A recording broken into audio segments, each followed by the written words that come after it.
Tamaham bhajami.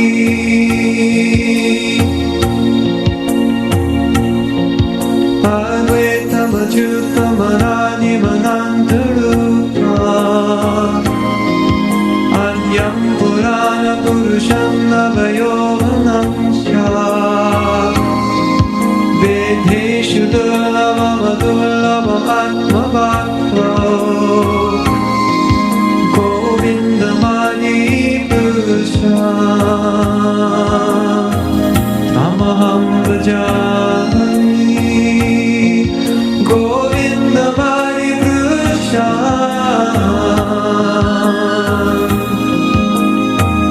Tamaham bhajami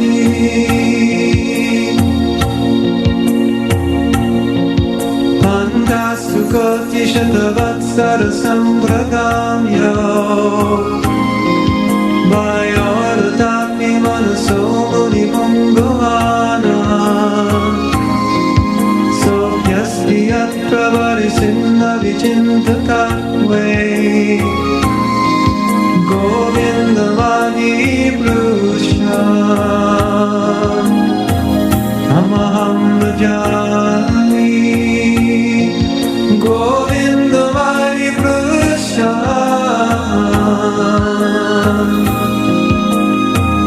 Tamaham bhajami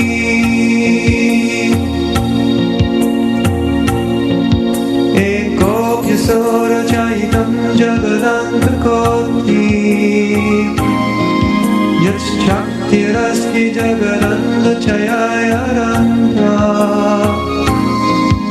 Andattarasta paramanchayantarasta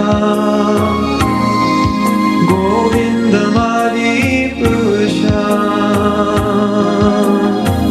Tamaham bhajami Govindamadi purusha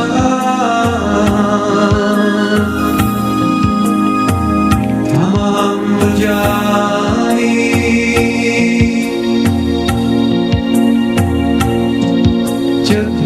Jadhavavavitadiyo manujasthathaiva Samprapya rupa mahimanashayana-bhusha Shukkaryaneva nigama pratitastu vanti Govindamani purusha Tamaham bhajami Govindamani purusha Tamaham bhajami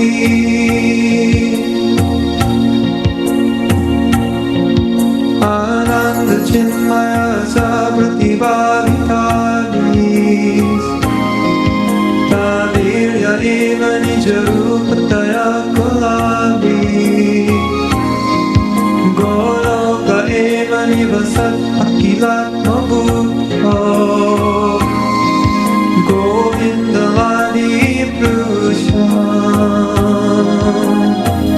Tamaham bhajami Govindamani purusha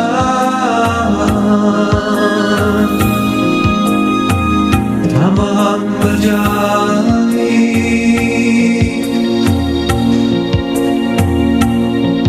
Premanjana charita bhakti vilochanena Shantasya daiva hridayeshu vilokayanti Yam shaima shundanama chinda gunasurupa Govindamani purusha Tamaham bhajami Govindamani purusha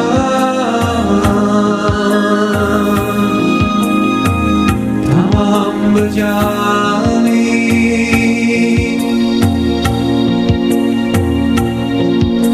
Brahmadipurti shukalani alena tishna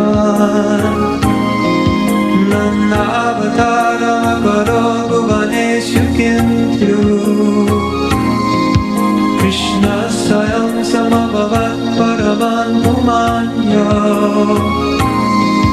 Govindamani Purusha Tamaham bhajami Govindamani Purusha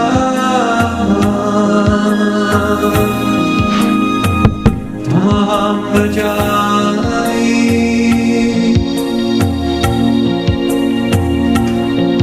Jasya prabha prabhavado jagadanta koti Koti shusesha vashudani vibhuti vina Tadbrahma nishkalamanandam asesha bhuta Govindamani Purusha Tamaham bhajami Govindamani Purusha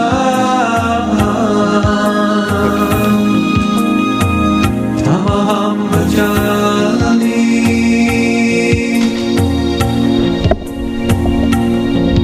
Maya hidasya jagaranta satani shudne Traigunyatat vishaya veda vitaya manava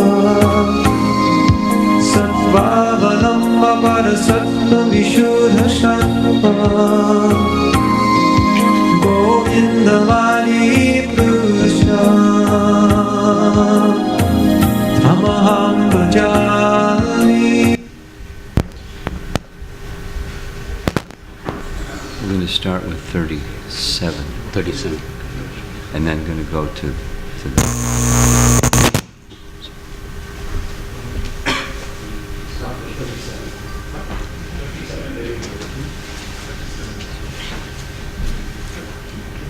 Krishna Krishna.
Number 5.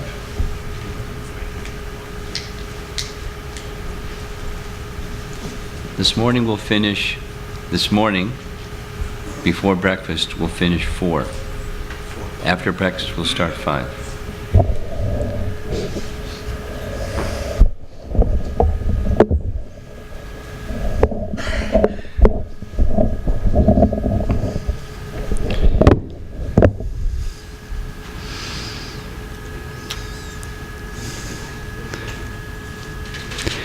Can we start with text 37? Text 37.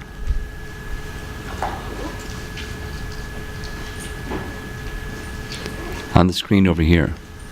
It's in 5.3. Huh? It's in 5.3. 5.3. Okay, well here it is. We got it.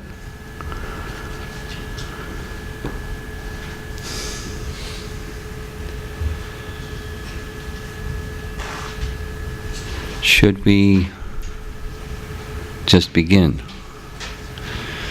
Jaya Radha Madhava, Haribol.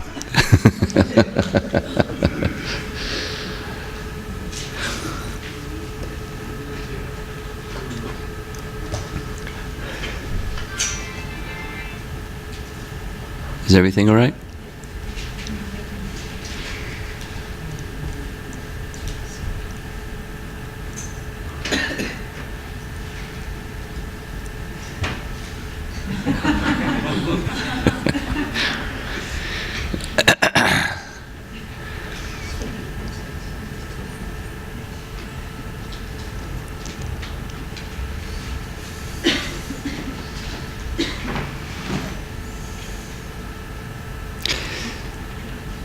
The sequencing from yesterday to today was adjusted because we didn't finish 37, but what I wanted to do this morning is we'll just do a summary, review, and then complete some of the messages that make 37 complete. Review is good because the subject matter is lengthy, subtle, complex, puzzling. So even with review, there most likely will still be some puzzling. So Prabhupada gave a nice instruction when he first, 1970, he printed, or BBT, no, it was the ISKCON press then, printed Nectar Devotion. It was for his new disciples.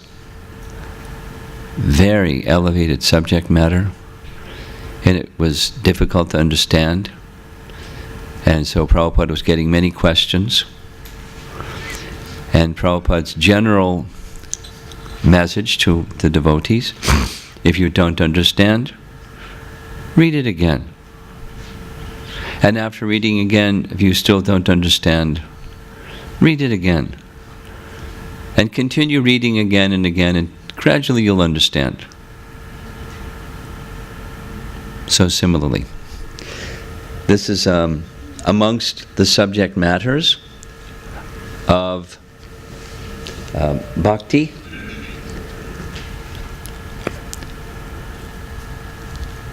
The proper understanding of the relationship of the topmost standard, Radha and Krishna's loving relationship.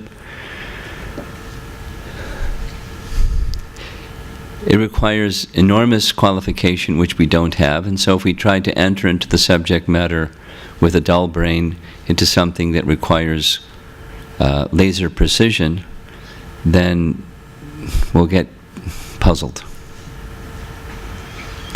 So don't just ponder over it like you might, a math problem or a crossword puzzle or something like that. It's not that kind of a subject matter.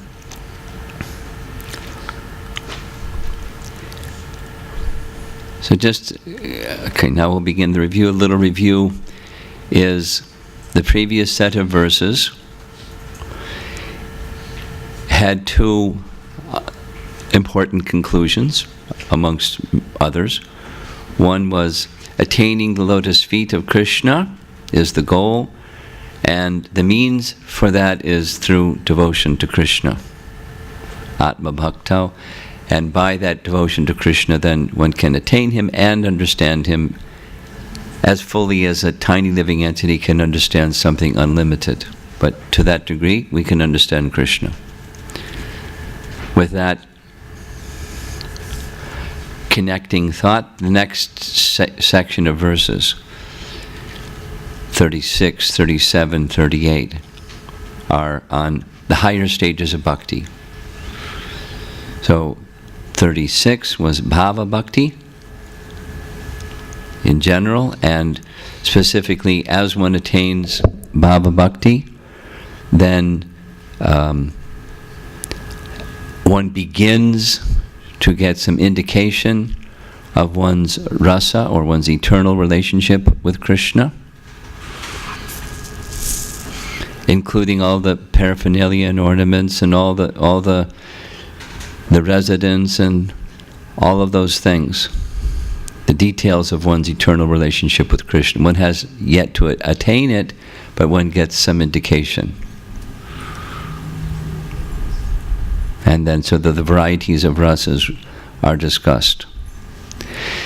This verse 37 is specifically focused on one of those five main rasas, namely Shringara rasa.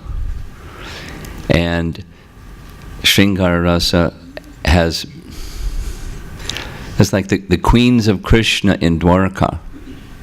That's also Shringara rasa, or conjugal rasa. But then there's the gopis in Vrindavan. And the gopis in Vrindavan have a different kind of love for Krishna. And that's the subject. Radha and her extensions or expansions of her very self, the gopis, and their feelings of love for Krishna. So, those of you that have a book, open your book. What we're going to do, this is review. Rather than going through the PowerPoint images, we're just going to go through the book, at least parts of it.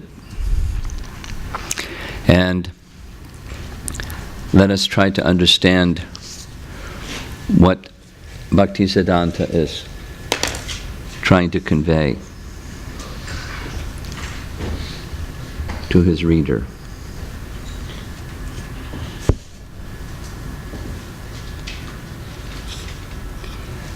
So the first sentence of his purport. Radha and Krishna, eternally separated as two forms, are one entity. We heard that before. He's stating it again. And it's important. That's why it's the lead statement of the whole 12-page purport. Two forms, one entity. That's a contradiction, apparently, but it's not in the spiritual realm. She is his Ladini Shakti. So then he goes into this language. I'm going to keep it as simple as possible. In the science of rasa, because this is Madhurya rasa or Shringara rasa, in the science of rasa, there is the person who's holding love for another, and then there's the other. Feelings of love towards another. Of course, in relationship, those feelings then alternate back and forth. Feeling towards one, and so forth. Like a conversation. One speaks, another will listen, hopefully. And then that person that's listening will speak, and the one that was speaking will listen, and that's the dialogue. The relationship of love is like that. Lover and beloved alternate. So, generally we speak of Radha as the abode of love, and Krishna as the object of love. It's important to bear in mind, Krishna has love for Radha, or Krishna has love for us.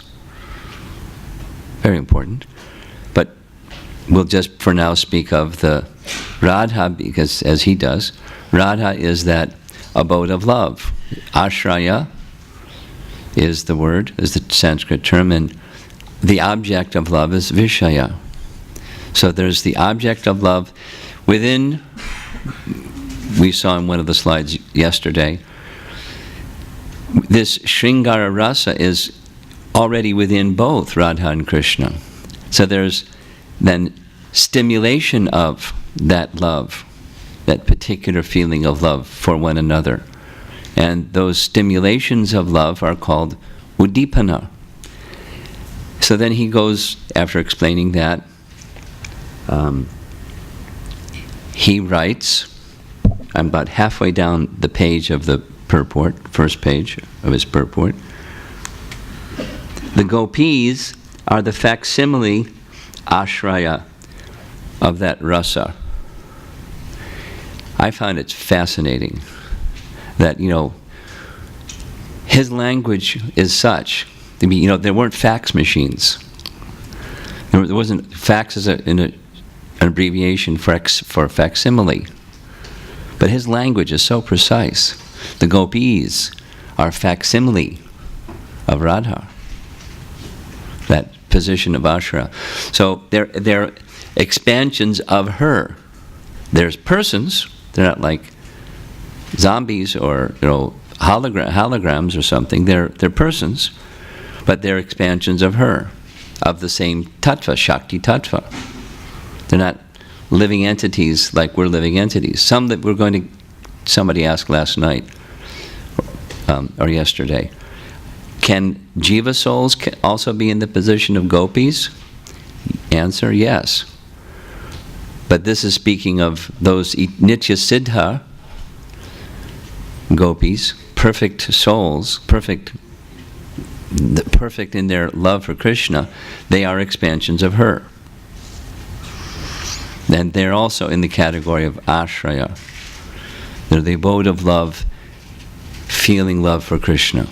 As Radha does, they do. And then 2.5 pages of the Nija Rupataya. Look in the purport. It's written. Nija Rupataya means, quote, with the attributes manifested from the ecstatic energy, unquote. Nija Rupataya. In the word for word, it's really interesting. Anyway, I like it. We'll just share this. Nija Rupataya is with his own form. With his, that's Krishna's or Govinda's form, with his own form is what? Is Radha. And it's Radha who is with his own form that has these 64. And these 64 are what makes up the Hladini Shakti. And it's those 64 that stimulate the love between Radha and Krishna. In this case, the love of Krishna for Radha. But Krishna has the same 64. So when he exhibits some of these 64, or one of them, or a combination of them, or whatever, it stimulates her love for him, because it's already within him and within her. It's stimulated, so it's part of rasa. So she does these 64 things, and when she does these 64 things, or any of them, Krishna feels happiness of rasa, of loving attraction for Radha. Not just like, hey, she's cool, she can really cook nicely. It's not like that. It's not mundane. It's a transcendental stimulation. Wow, he's really good flute player. Woo woo. Not like that. It's a stimulation of ecstatic love. And I thought to, we're not going to read them all, but just some details. If you look over on the next page, Mani, Raga, Jnana. The art of tinging jewels. She knows how to, jewels have a certain color. She can make them appear to be a different color. That's tinging. Go over to number 47. Akshara Mushtika Kantana. Art of talking with letters and fingers. It's not just like sign language, someone's deaf and they speak with their fingers. What it means is one can look at a book that's not even open and you know what it says.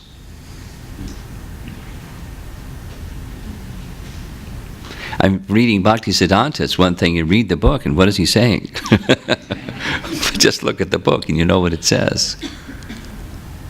It's mystical. Or telling what is within a hand without seeing what's in the hand. Now I know a devotee who knows the art. And he demonstrates it. And it's fascinating, like how did he do that? So it's in this case it's not, anyway. For one of us to do, it's something material. For Radha to do, is not. And similarly, things including carpentry, and care of animals, and so the whole list is it's fascinating. So she has all these. Art of using children's toys. Art of enforcing discipline, art of gaining victory, art of awakening master with music at dawn. These same 64 things, if you read Krishna book carefully or the Bhagavatam, 10th canto. When Krishna went to the school of Sandipani Muni, the same 64. He didn't need to go to school to learn them, but it's a Leela where he learned them. Just like Durvasa Muni giving Radharani the benediction about cooking. She doesn't need Durvasa Muni's benediction. She's eternally been preparing things. Imagine, since the beginning of eternity, whenever that is. Whatever she cooks, she never cooks the same thing twice.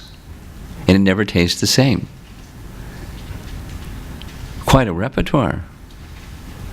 But that's Srimati Radharani. She doesn't not just, she's a good cook. You get the idea. So these are stimulations of, this is the Udipan. And the gopis,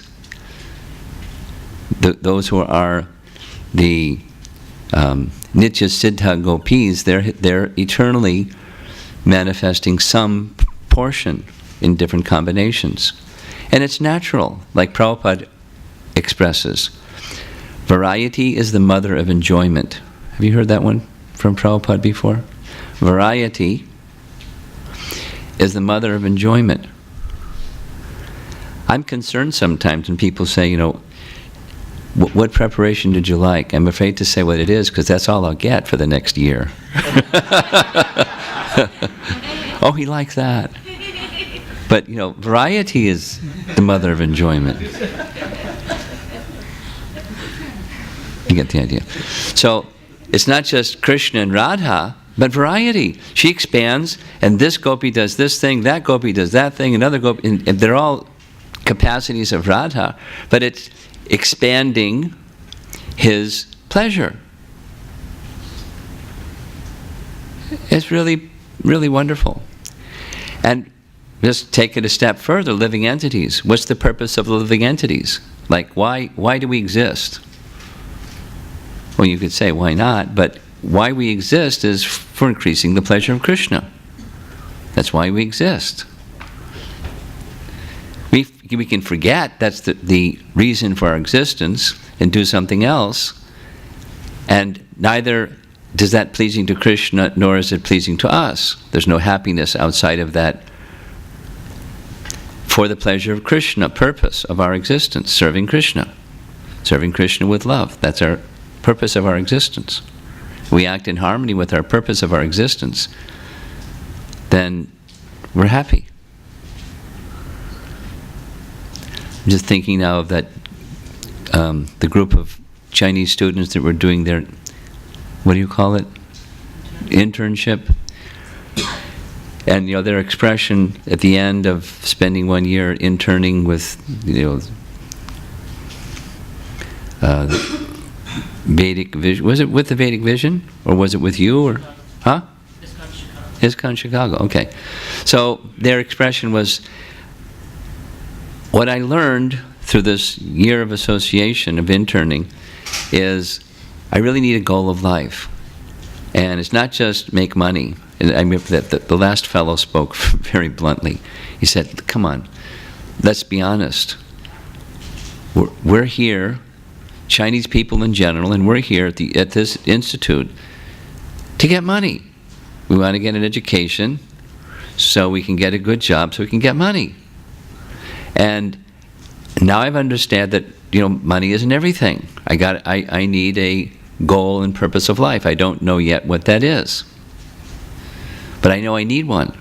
And they all said the same thing, because there was a commitment to not proselytize, not use the internship as a medium for indoctrinating people with Hare Krishna theology. So it was honored. But their conclusion was, I need a goal of life. So then, okay, well, if you like, we can now that this is over, you can join our Bhagavad Gita class. And then at least you can explore if that's something that makes sense to you as a goal of life. So, living entities may forget, in this material world we forget. And we need to be reminded of what we've forgotten. What's that? Who are we? What's the goal of life? What's it all about? What is the purpose? Just like this, question, why creation? Why do we exist? For one purpose, for Krishna's pleasure. Now, Krishna doesn't need anything. He's not a needy person. Gee, I'm sad, I need some happiness. He's full, but his fullness is also unlimited and ever increasing. Like we said yesterday, not that the spiritual world is static, it's ecstatic, and it's ever increasing. Happiness, and Krishna wants our happiness too.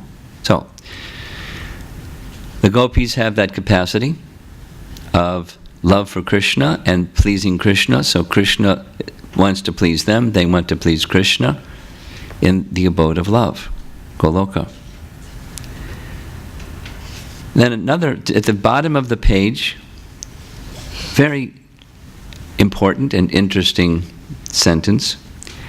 The divine sportive potency fills the hearts of his paraphernalia with appropriate spiritual sentiments in conformity with the will of Krishna. No, it's again Bhaktisiddhanta's language. We would say Lila Shakti, the potency of Krishna through which he performs his pastimes. So this pastime potency, or sportive potency, fills the hearts of whatever is there in Goloka. Because whatever is there in Goloka is conscious.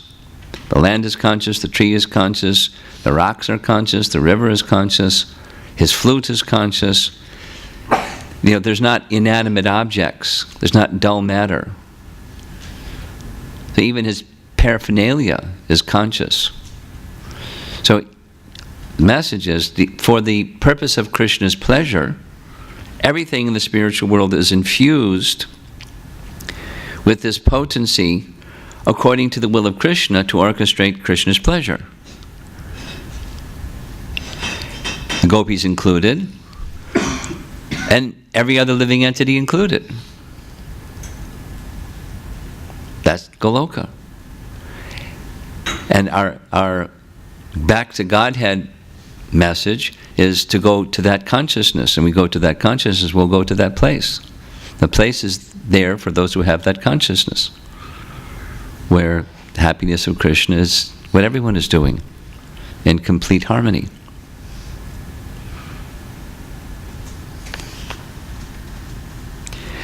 The next section, right after that sentence, he starts another section where he speaks about, the English word is visible and invisible, and then the Sanskrit is prakat and aprakat. And the distinction he's making is, there's pastimes in Goloka, I'm raising my hand in the air because it's Goloka, it's in the spiritual sky, and that's not manifest. We unless you're there, for us here, it's not manifest. And then there's his manifest pastimes. That's when he performs his pastimes here. Again, these, like the question Yuli asked yesterday, these are eternal pastimes. Sometimes they're manifest, sometimes they're not manifest, but they're eternal pastimes. So what is he doing now? He's doing what he does eternally. He's enjoying in varieties of pastimes. And those pastimes are of a particular bhava, or sentiment, or loving mood. And then there's variations on the theme of, because variety is the mother of enjoyment. An example of that comes to mind is in Brihat Bhagavatamrita, where Narada Muni is describing Krishna's subduing the Kaliya serpent. And then another one is Krishna's encounter with Keshi. Keshi is a horse, a giant, vicious, demoniac horse, tries to come and kill Krishna. So in the Bhagavatam, Krishna kills Keshi. In Brihat Bhagavatamrita, he doesn't. He tames Keshi, and then he keeps Keshi in a corral or a place where you keep horses, and from time to time with the cowherd boys they go and play horsey. They ride Keshi, galloping around.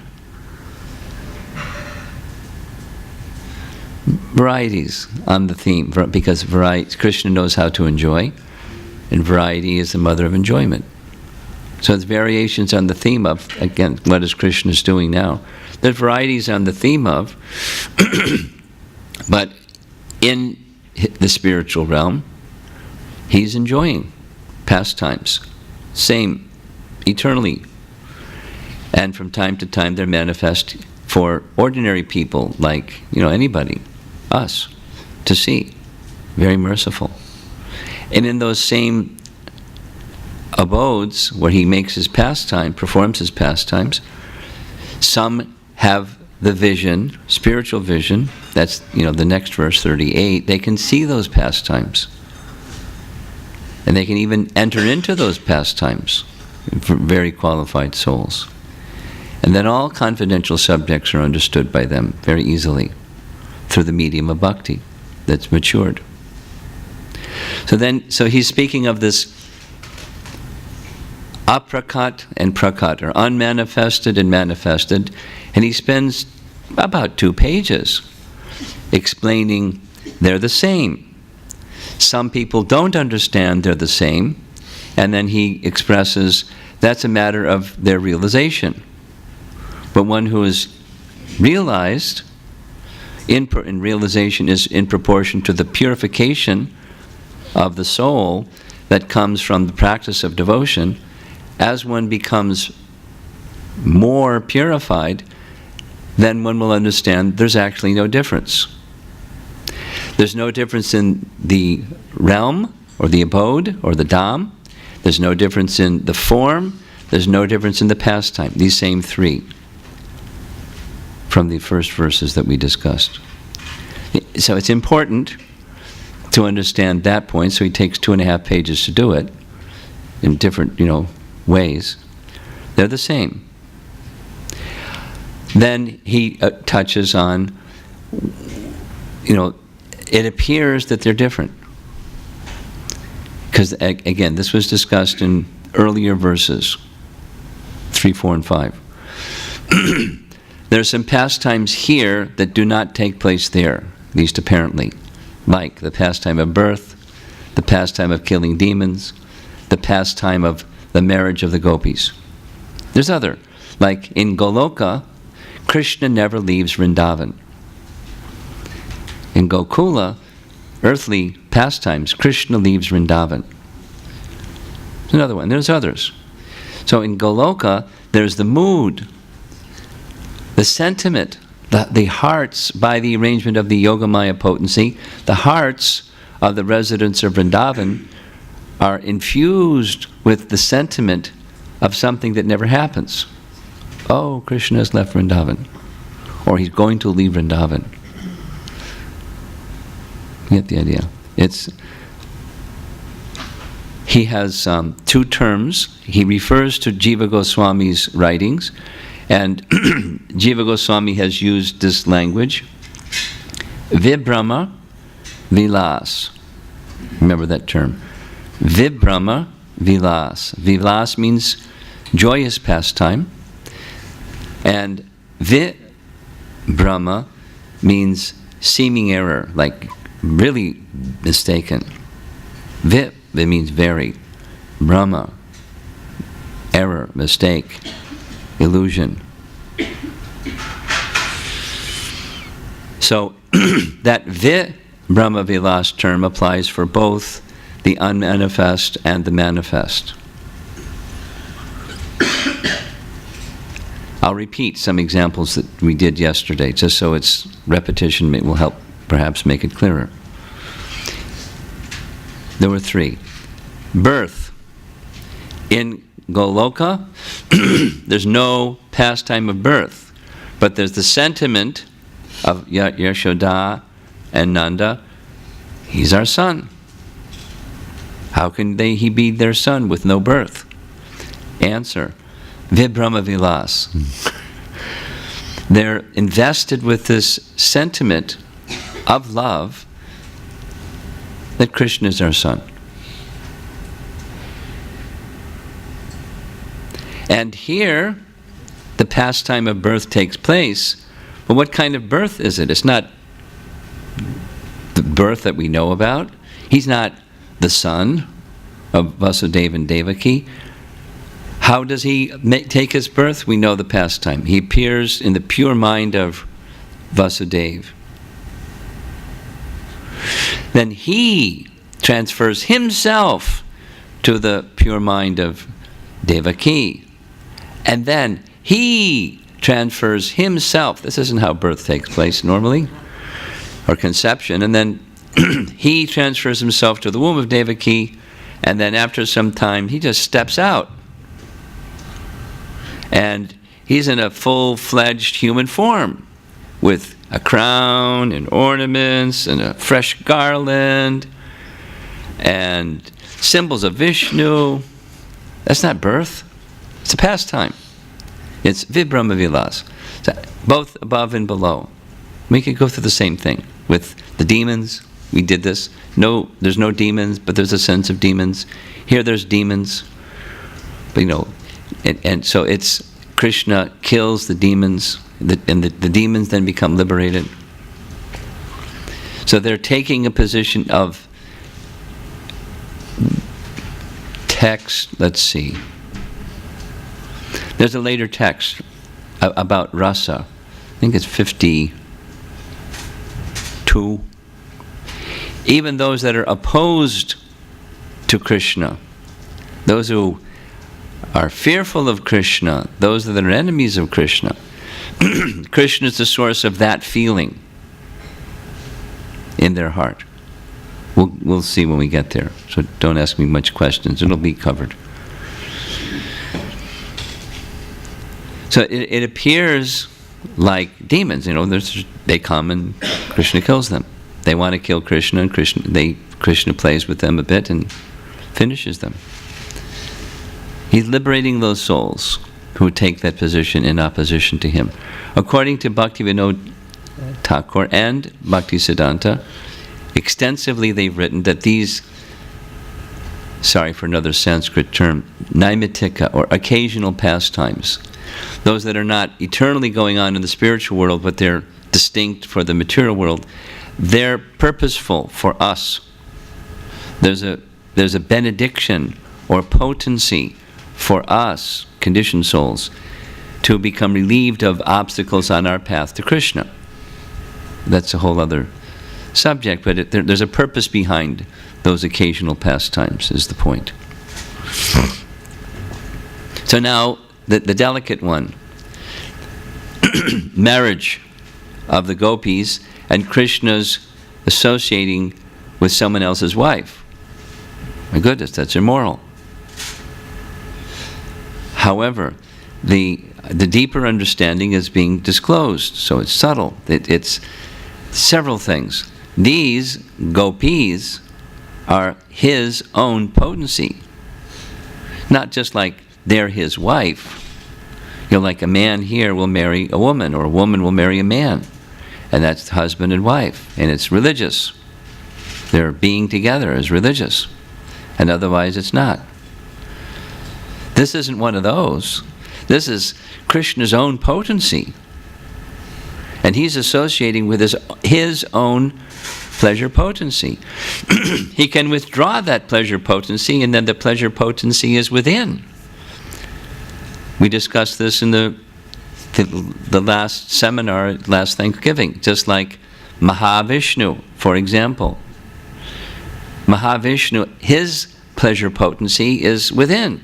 So we never see Mahavishnu with his pleasure potency as two forms, because she's within.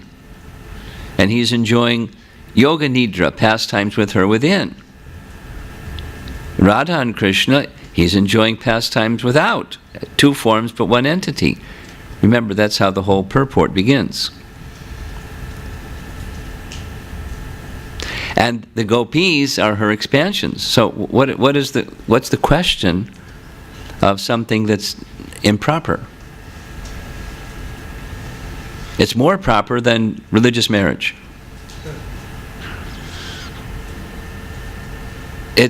There's no unwholesomeness. Those that don't understand that, for want of association with those who are devotees, then they'll use their lens of material calculation and look at what Krishna is doing and go, bad. This is bad. Good and bad. It doesn't apply to the realm of absolutes. There's not good and bad. There's not duality in the realm of absolutes. Good and bad. Light and dark. Happy and sad. Just like the light and dark. We know from Bhagavad Gita, Krishna says, in the spiritual world, there's no need of sunlight, moonlight, or electricity, because there everything is self-luminous. Correct? Well, guess what? In Goloka, there's day and night. And there's a sun and there's a moon. And what's that all about? That's the internal potency making arrangements for Krishna's pastimes. For example, it's in text 56, the last verse that we're going to be covering Sunday night. The moon in Goloka is always a full moon. There's no phases of the moon. There's phases of the moon for us for a different reason. For Krishna, it's for his pastimes. So the moon is always a full moon.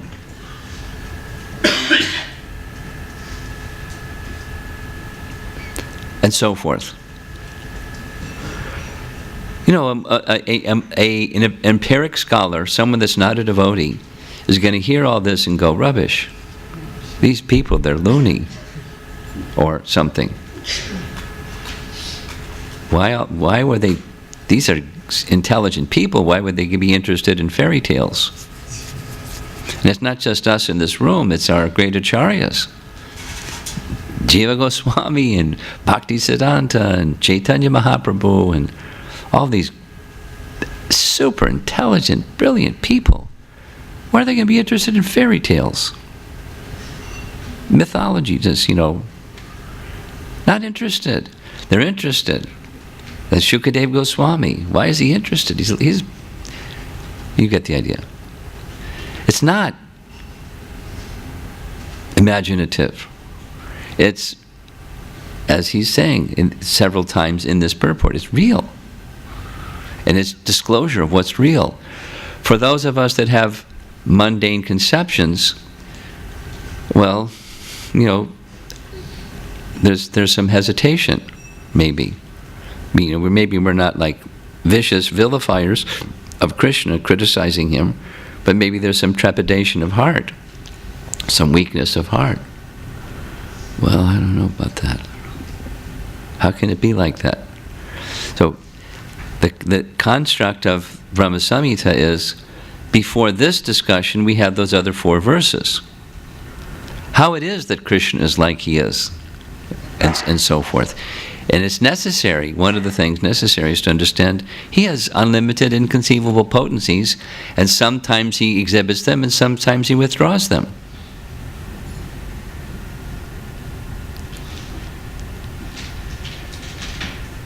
And what's the purpose? His enjoyment.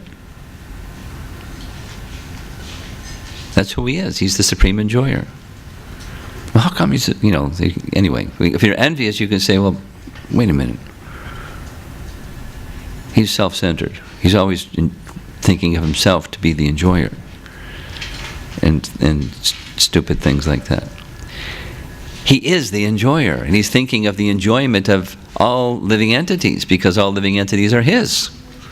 And it's his enjoyment and their enjoyment. That's love. Anyway, worldly people can't understand those things. So let's go on in the purport. This is taking a long time for the review. He wants us to understand. Look at on page 67. I don't know if your numbering is the same as mine. Those 64 arts, that's the first part of the paragraph.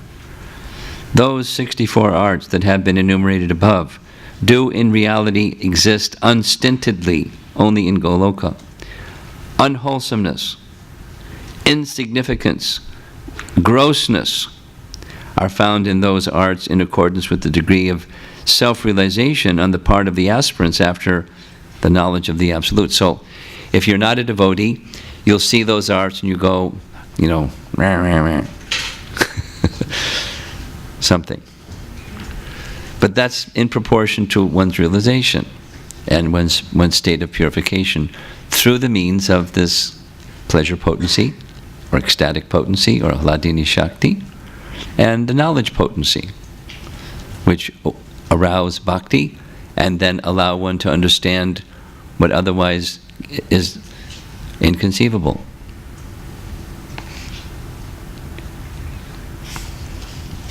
At the very bottom of that page, Jiva Goswami, after mature deliberation, has established that the transcendental paramourship as Vibhramavilas, something seemingly different from what it appears to be, such are the pastimes of birth, etc., accomplished by Yogamaya. So, this paramourship is, there are several pages on what there's marriage and man and woman associating. There's without marriage, or even more extreme, someone who is married and I have a relationship with him or her outside of marriage. A lover on the side. Infidelity. And all those things that are in this world awful. And so this sentence we just read is Jiva Goswami is explaining or stating that paramourship of Krishna is Vibhramavilas. It's a sentiment of seeming error only. Both here and there, Goloka and Gokula, both. And there's pages of difficult language in which he goes through explaining it. So I'm not going to go through the difficult language. It's something that, if you like, you can take your dictionary and go through it and read it like probably 20 times till it's clear. But he's just explaining it again in a detailed fashion. It only seems to be. There are no husbands. There is no marriage. There's a sentiment that I have a husband, or she has a husband. There's no husband. So there's no violation. On yet another level, the earlier one it's like absolute. These are expansions of his own pleasure potency. Please, that's better than your marriage. In fact, Prabhupada's statement to this professor, and I mentioned it's written in Krishna book. He says there are those that criticize Krishna for immorality because he's associating with another man's wife. But actually, it's not another man's wife. There is no marriage. And in fact, it's his own potency. And in fact, that man who thinks this is my wife, he's the one who's in violation of Krishna's proprietorship of his part and parcel living entities and his expansions of his internal potency. They're poaching on Krishna's own. They're the debauchees. They're the unwholesome ones. They're the violators of Dharma. Transcendental. But we have this other Dharma that says religious marriage. And in Krishna, sanctifies it as well. So those of you that are married don't feel bad. Because it's authorized by Scripture, through Scripture, of the personality of Godhead. But we should never go into the territory of, she is my object of enjoyment, or he is the one that is meant to fulfill my desires for enjoyment. That's Maya. It's Maya. It's deluding potency. Rather, this is a facility given by Krishna for me to serve Krishna together and improve and elevate our consciousness together, helping one another, serving Krishna together. That's religious marriage from a Vaishnava point of view. And people that don't see that way, they get into this, struggle thing. Without elaborating, grahasta counseling issues.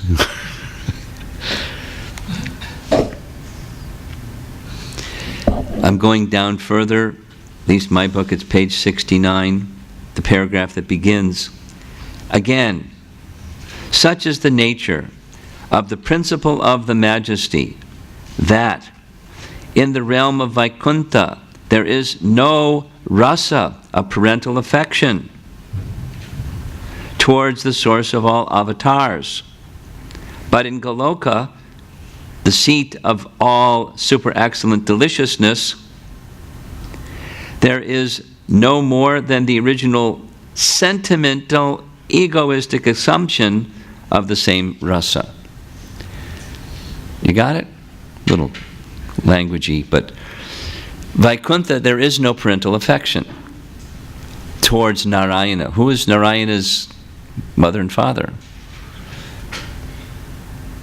There's no mother and father conception because he's seen as the original.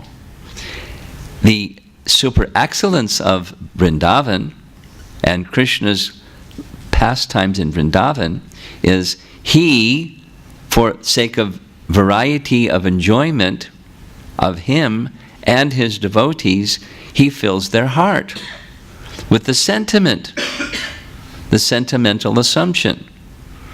Krishna is our son. And they enjoy parental affection.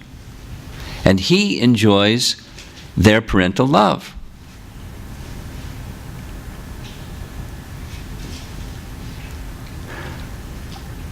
Question. Otherwise, how would it be possible to have as above, so below? Where does parental affection come from? It comes from God. It comes from the realm of the absolutes. And in that realm of the absolutes, there is this parental affection, which is absent in Vaikuntha. It's not to say, boo on Vaikuntha. It's to say, wow on Goloka. It's super excellent. And not easily understood. And therefore 12 pages of purport.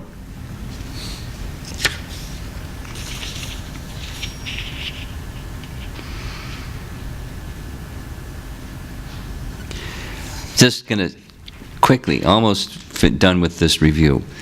In reality, this is page 70 in my book, halfway down the page, just after, speaking of the marriages of Abhimanyu and Govardhan Malla. These are Radha's husband and Chandravali's husband. Their names are mentioned. Bhaktisiddhanta writes, in reality, there's no such separate entity as husbandhood of the gopis, either in Goloka or in Gokula. There are no husbands. In either place there's no husbands. One place it looks like there's husbands, but there's no husbands. Think about it. Do we ever hear about the gopis coming from their home and joining with Radha? They're always with Radha. They're not even home. They're with Radharani. Always. I mean, they have, the names of their husbands are there. It's a sentimental assumption that they have their husbands. You get the picture.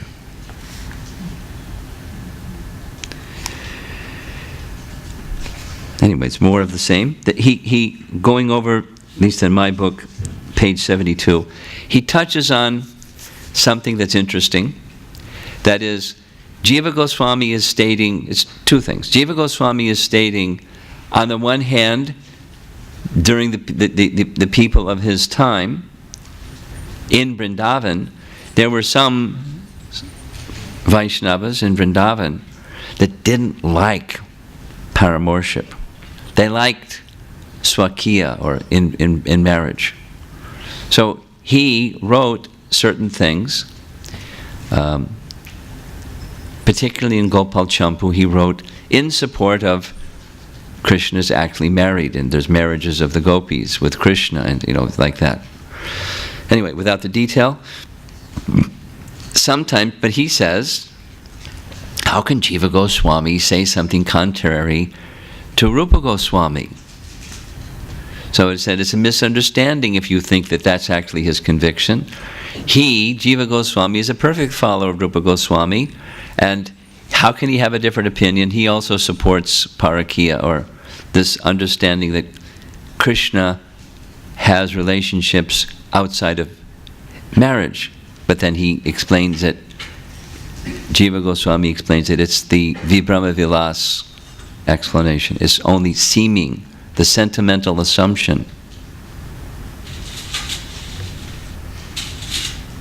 Which is a different rasa than in marriage, and he uses this language of ownership. He touched on it yesterday. When one is married, I must serve my family. It's my religious duty because I'm married. It's not like, should I serve my family? I don't know. And supposing there isn't marriage, and then you just choose you want to serve another person. There's no ownership, or there's no commitment of the bond of vows and so forth. You serve another person, or you befriend another person. It's different. The mood. Anyway, so Krishna is the variety, is the mother of enjoyment, and this is part of his enjoyment. He's married in Dwarka, and he has outside of marriage, Leela, in Vrindavan, which looks immoral to the mundane person that doesn't understand, they haven't read Brahma Samhita. And there's another thing, and we're done, I think. The other thing, for review, the other thing is,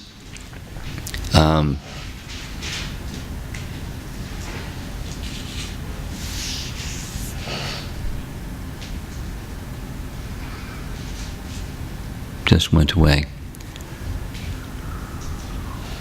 Yes. The other thing is, Jiva Goswami and Vishwanath Chakravarti Thakur describe the same thing in a different way. And basically, Bhaktisiddhanta is saying,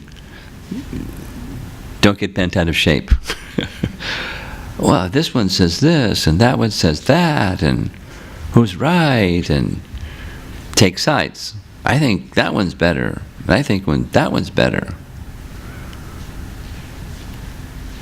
He advises against that. He writes, there is, however, the element of mystery in their verbal controversies. Those whose judgment is made of mundane stuff, being unable to enter into the spirit of the all-loving controversies among pure devotees, due to their want of their own unalloyed devotion, are apt to impute to the devotees their own defects of partisanship and opposing views. And then down the next paragraph. Whenever any dispute arises regarding the pure cognitive pastimes, such as Goloka, etc., we would do well to remember the precious advice from the holy lips of Sriman Mahaprabhu and his associates, the Goswamis, namely, that the truth absolute is ever characterized by spiritual variegatedness that transcends the variegatedness of mundane phenomena. semicolon, but he is in italics, never featureless. So Krishna's pastimes are variegated, like, being bound around the waist by Mother Yasoda. He cannot be bound, and then he can be bound.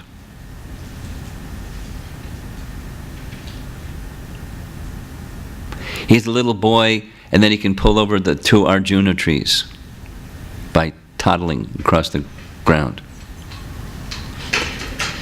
He can exhibit potencies and withdraw those potencies. The variegatedness in the spiritual world is fully transcendental, of a complete absolute nature. It has nothing to do with mundane variegatedness. The mundane variegatedness is a perverted reflection of the spiritual variegatedness. We shouldn't compare the two. Different sets of rules apply. And, similarly, Jiva Goswami and Vishwanath Chakravarti Thakur, or any other two perfected souls, the same pastime may strike their heart in a different way, and it's not like this one's right and that one's wrong. That may be true. In the mundane sphere, there's right and there's wrong. In the absolute sphere, there's absolute. Everything is right. So it can be varieties of right amongst our acharyas. That's how we should view such things. If we use our college brain, we'll be perplexed. It's got to be this or that. It can't be this and that, because they're contradictory. You get the idea. That's how he ends the purport. Now I want to do a couple of things.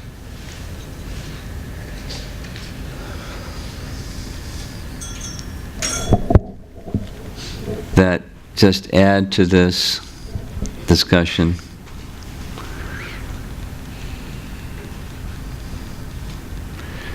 Okay.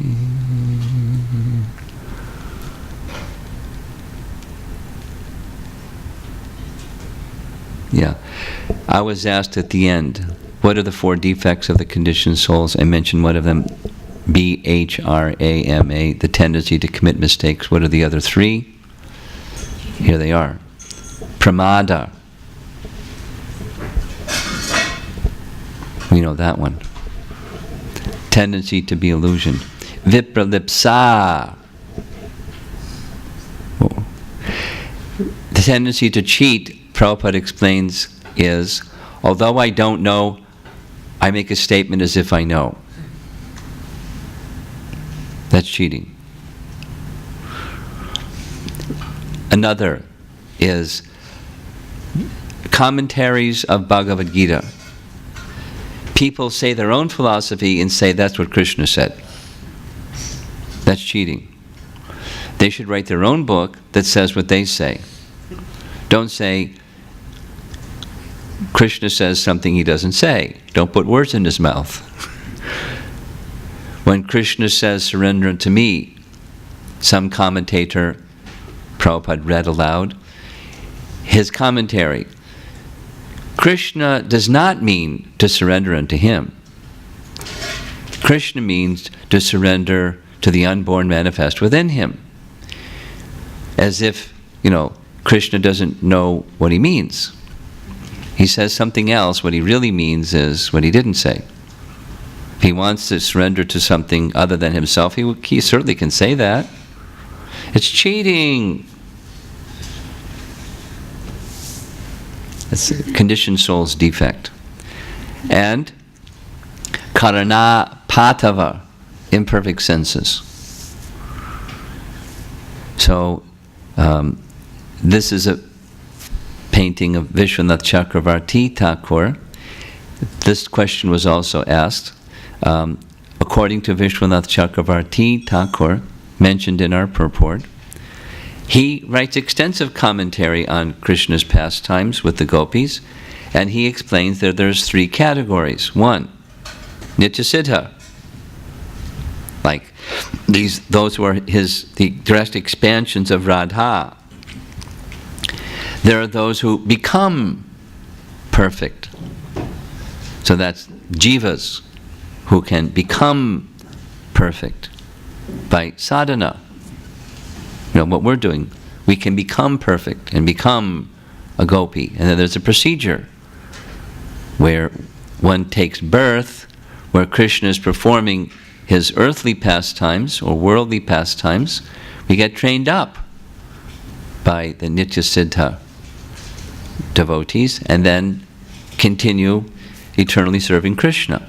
But it's not like they have a pecking order. Oh, we're the Nitya Siddha gopis and you're only sadhana siddhas. It's not like that. There's no envy.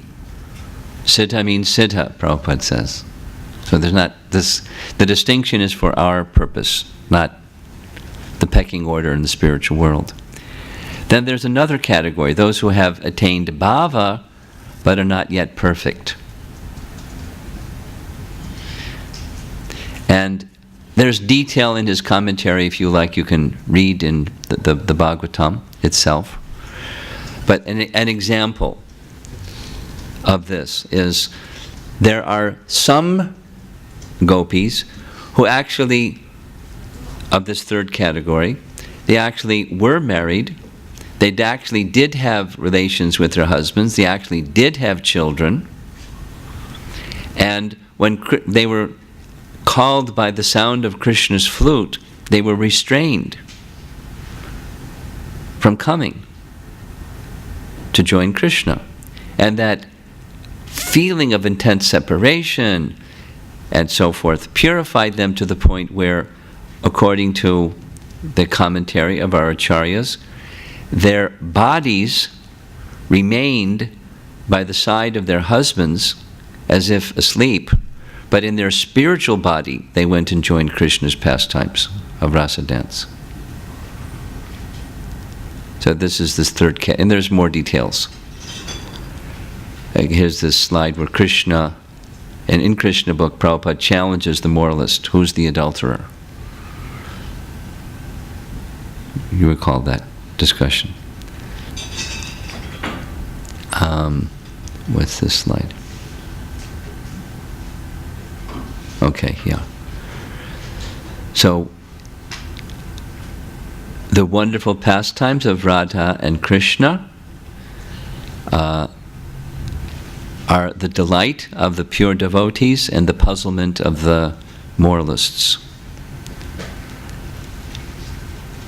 And for us, these faithful devotees, the explanations given by our great acharyas, they're sufficient for us to have full trust and confidence in Krishna's loving pastimes, enjoying with his own pleasure potency and expansions of his own pleasure potency.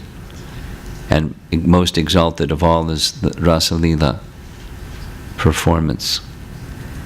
Certainly there's other Leelas in which Krishna is enjoying, where he's at the center, famous and very popular and very delightful is our celebration of Krishna's lifting of Govardhan Hill, where not just the gopis were with Krishna, but all the residents of Vrindavan, uninterrupted, a big festival for the eyes to see Krishna, uninterruptedly for 7 days and 7 nights. Not only Krishna didn't eat or drink or sleep, they didn't either.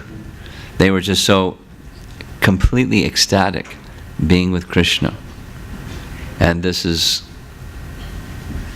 Govinda, this revelation about Govinda. Govindam Adi Purusham Tamaham Bhajami. So, can you take us to the next set? Yesterday evening this was text 37.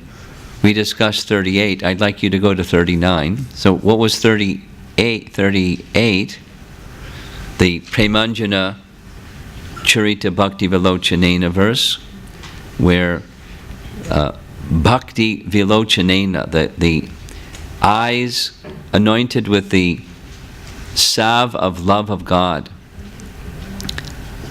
permits one to see Krishna eye to eye. as we're seeing one another now. Krishna, one can see Krishna eye to eye with that very special benefit. So we also last night discussed this point of Krishna being the basis of everything. That's the section we're going to be discussing now. And so just a little review of the verse 39 that we discussed last night. Krishna is the source of all avatars. And there was, if you recall, some discussion about the four qualities. Richa Garanga was asking, the four qualities that Krishna has that Narayana or Vishnu don't have. He was asking, is it that they just don't exhibit them, but they have them? Well, and my answer was no. Krishna expands, but he doesn't expand those four qualities within them. Those are exclusively with Krishna. So there's a very nice additional, like say, scriptural support for this. And I hope I can find the page readily. Text 37. Yeah.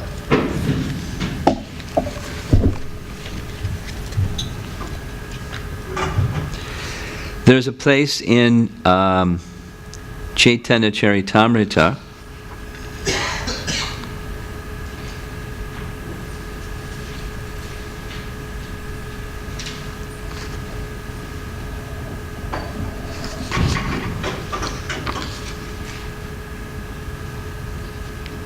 Thank you.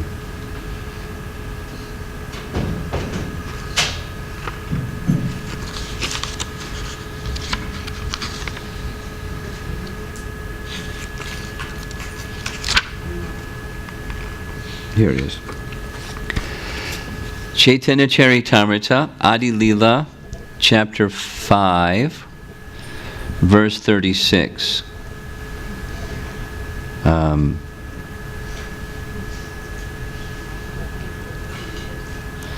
That's also discussed in by Rupa Goswami. Krishna's to Bhagavan Swayam. So Krishna is the original of all avatars. That's not being questioned. In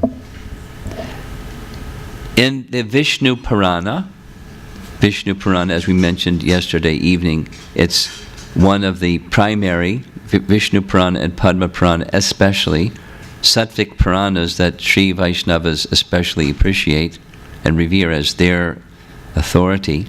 In Vishnu Purana, there's a discussion between Maitreya and Parashara Muni, because Parashara Muni is the speaker. Just like in the Bhagavatam, Shukadev Goswami is the speaker. In Vishnu Purana, Parashara Muni, the father of Vyasadeva, is the speaker. And he's speaking to Maitreya. Prabhupada refers to that section in his purport of Adi Lila, chapter 5, verse 36.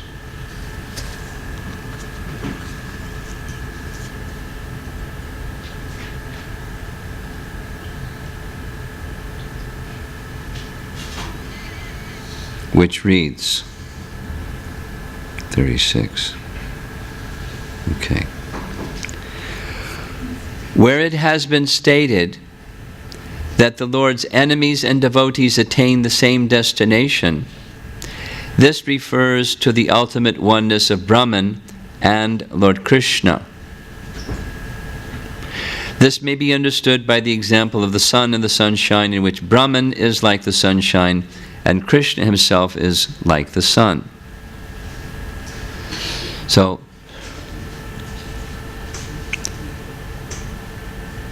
this verse that we had just read, it's a verse in Bhakti Rasamrita Sindhu. It's Rupa Goswami and his Nectar Devotion, where he further discusses as he does in Laghu Bhagavatamrita. Laghu Bhagavatamrita is a book that describes the forms of the Supreme Lord, his expansions. It's specific, Laghu Bhagavatamrita.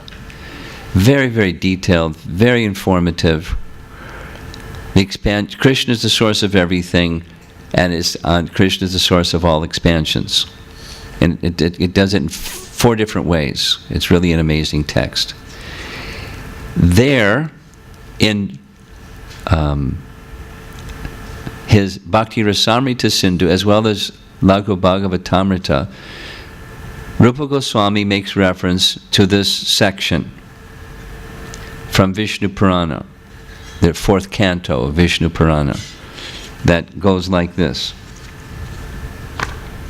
referenced in the purport.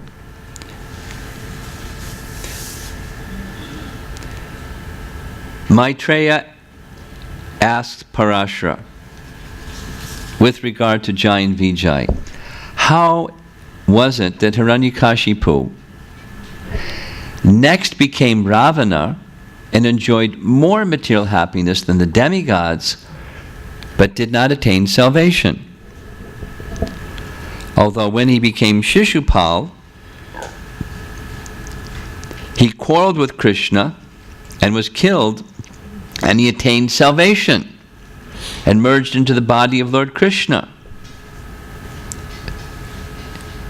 Parashara Muni replies that Hiranyakashipu failed to recognize that Lord Nrsingadev was Lord Vishnu.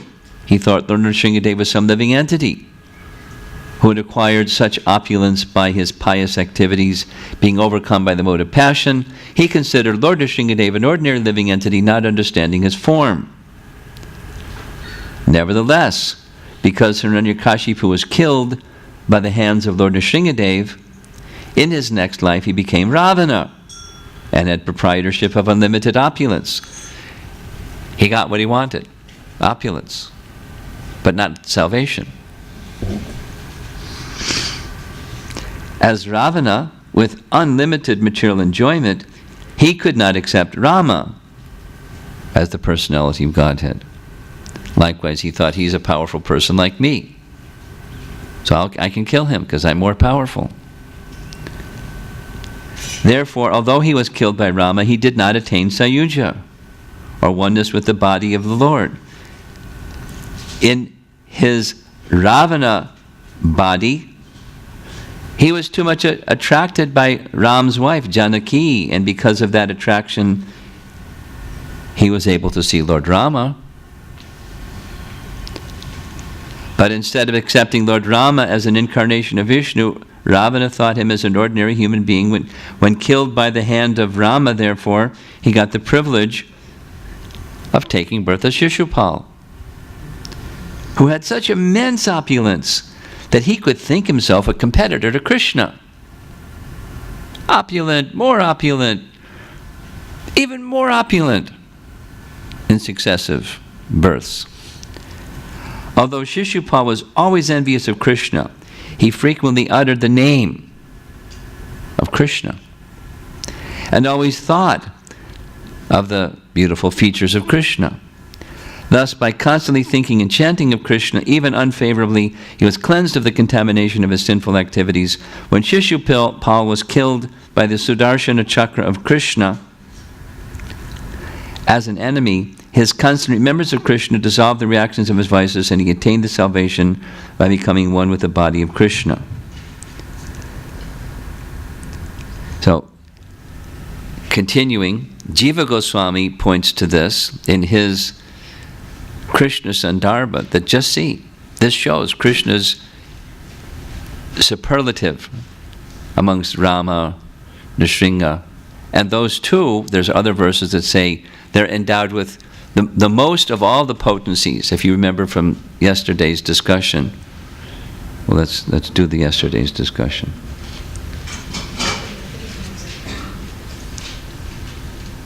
Whoops.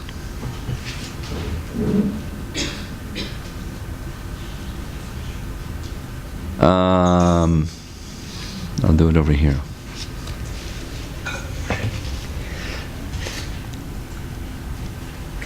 Each of the incarnations we heard yesterday, they're endowed with specific potencies according to their position. What's the term? Oh, goodness.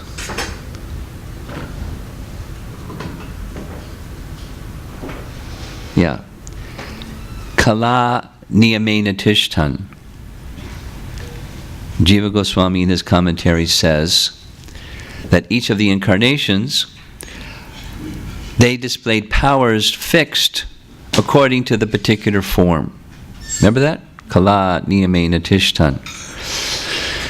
So there's verses that say that Rama and Nrsimha are imbued with the most of the Lord's potencies. But Krishna has more than the most, is what's being illustrated by Jiva Goswami in his Krishna Sandarbha. This is just related to yesterday evening's discussion. He writes, according to the descriptions of Vedic literature, although the enemies of the Supreme Lord attain liberation by constantly thinking of the Lord or by inadvertently serving Him in some capacity, like Putana, generally they do not all become liberated simply by associating with the Lord or being killed by Him. By killing or liberating these demons, Lord Krishna reveals His transcendental opulence greater than the opulences of any other form of the personality of Godhead. These statements are all confirmed by the explanation spoken by Parashar Muni and recorded in the Vishnu Purana. So next time you have one of those, touchy discussions with someone about, well, who's supreme and all that, in their own authority, the Vishnu Purana, Parashar Muni states. Anyway, so our topic here is that, Krishna. All right, we'll do it this way. Krishna is the basis of everything. That was our summary of this section. Where did it go? Krishna is the basis and support of literally everything. So there were 4 verses in this section. Yesterday evening, Krishna is the source of all avatars. Now, hopefully I'll be able to finish, He's the basis of the Brahman effulgence. Krishna, the next is, He's the basis of all material existence. And then the final is He's the basis of all rasa. Got it? Hare Krishna. Let's do the chanting of the verse. Just one moment. Yeah. And hopefully these will go very quickly. Yasya prabha prabhavado jagadanta koti koti shvasesha vashudani vibhuti vina Brahma nishkalamanandam asesha putra Govindavadi purusha Tamaham bhajani Govindavadi purusha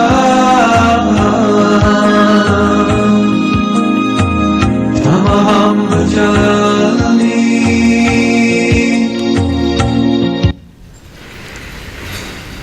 This word prabha, Shri Shri Radha Nila Madhava Kitai.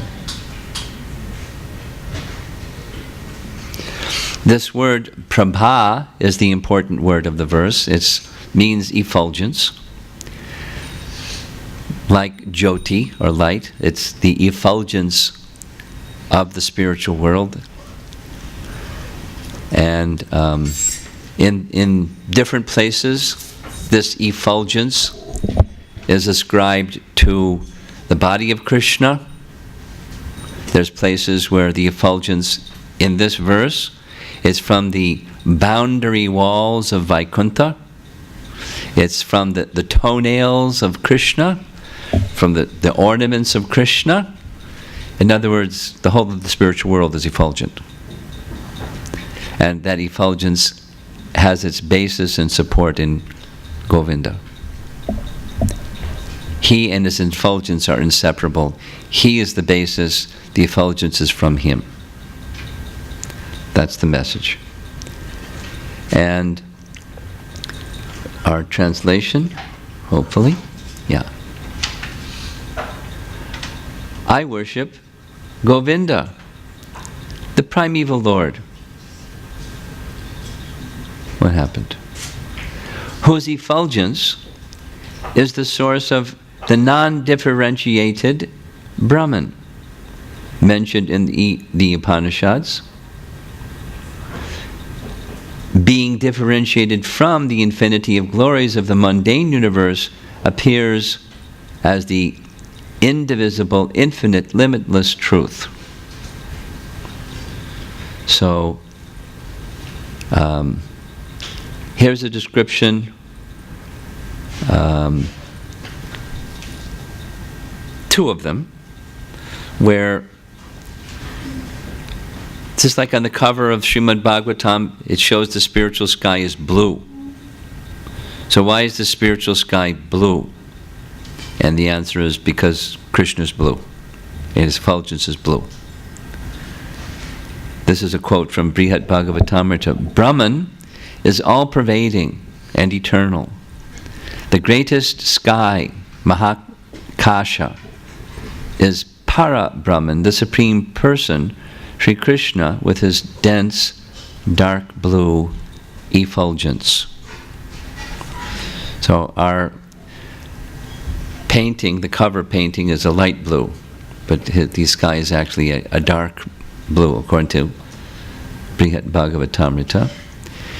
And here, in this second quote, Prabhupada is explaining why the sky is blue. The sky is blue because the Brahmajyoti is blue, because Krishna is blue. That's why the sky is blue. Now, in 8th grade science, you'll learn something else. But here's Prabhupada's writing. So, this is a class. This Jyoti, this illumination, is beyond this material world, and because there is illumination, that illumination is reflected in the material world. You will find the reflection, bluest reflection in the sky. It means the Brahmajyoti is bluish because it is coming out from the blue body of Krishna, therefore it is bluish. We see the sky bluish, and in darkness we see, although it is darkness, there is some brightness in the sky. Always the sky is everywhere. But the covering is 7 times covered by different types of material elements, and that Brahmajyoti is penetrating through the covers. And little reflection we can see in the sky.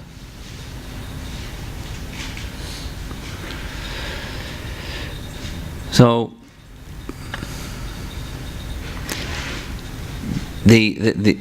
our sky and the universe, which is part of the sky, is within the Brahmajyoti. It's within the causal ocean, which was in the Brahmajyoti. So right now, we're in the Brahmajyoti. Although we don't see it, because we're just seeing matter. But we're in the Brahmajyoti, because the Brahmajyoti has part of it is covered with a cloud of Mahatattva, and within the Mahatattva there's universes. Excuse me. I'm going to shut it off. Gee whiz.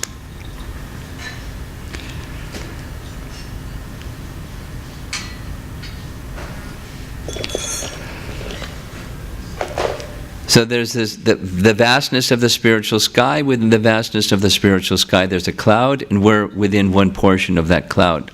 So that means we're in the spiritual sky. Yes? Anyone confused? Should I do it differently? Here, we'll do it differently. Okay, we're going to get in an airplane. We're in an airport. Fasten your seatbelt. We're going to take off, going down the runway, zoom, zoom, zoom, and now we're off the ground and we're in the sky. And as we're flying in the sky, above us there's the clouds, and we pass through the clouds. And you look out your window, what do you see? Clouds. And then you get above the clouds, then you see the sunshine, because even if it's clouds, above the clouds is sunshine. Now you're in the sky.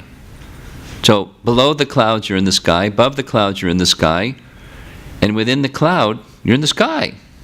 But you don't see the sky, you see the clouds. Similarly, we're in the spiritual sky, but we're not seeing the spiritual sky because we're seeing the clouds. Seeing the material energy, the cloud of the material energy, within the vastness of the spiritual sky. But we're in the spiritual sky. We're just relating to the clouds, or that which is floating in the sky. So where is our consciousness directed? Towards matter or towards spirit? And then there's the Supreme Spirit. Through the medium of devotion and service and love, one can connect with the Supreme Person, from whom the spiritual sky comes, within which is resting the material sky, which is blue. Anyway. This is a reference that was made earlier.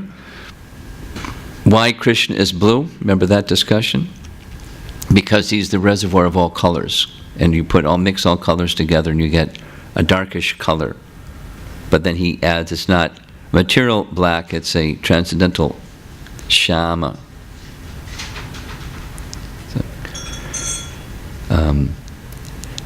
This is a form of the Supreme Lord. This is depicting a universal form, a particular depiction of it.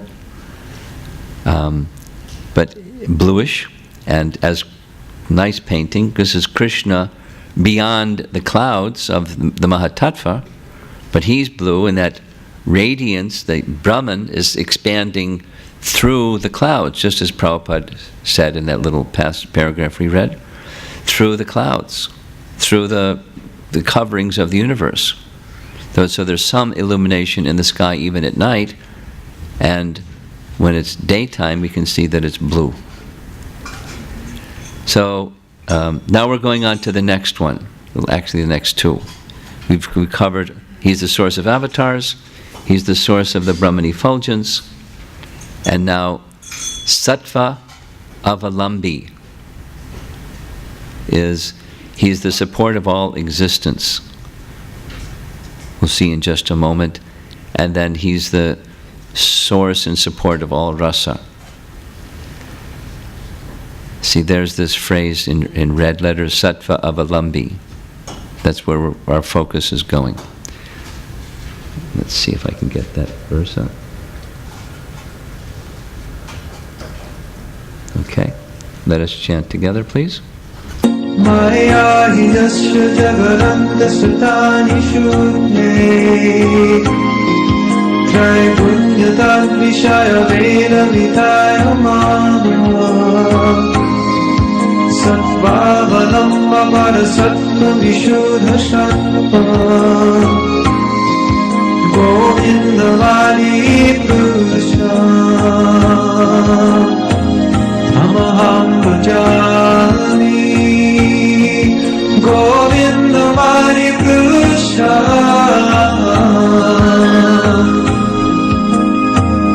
Amaham bhajami.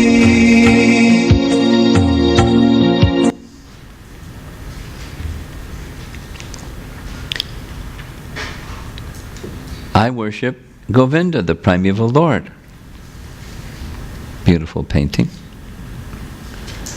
Who is the absolute substantive principle, Sattva Avalambi, being the ultimate entity in the form of the support of all existence, whose external potency embodies the threefold mundane qualities, namely Sattva, Rajas, and Tamas, goodness, passion, ignorance. Those are those three ladies at the top. One in yellow, that's goodness. The one in red, that's passion. The one in blue, that's ignorance. And conducting the affairs of the conditioned souls.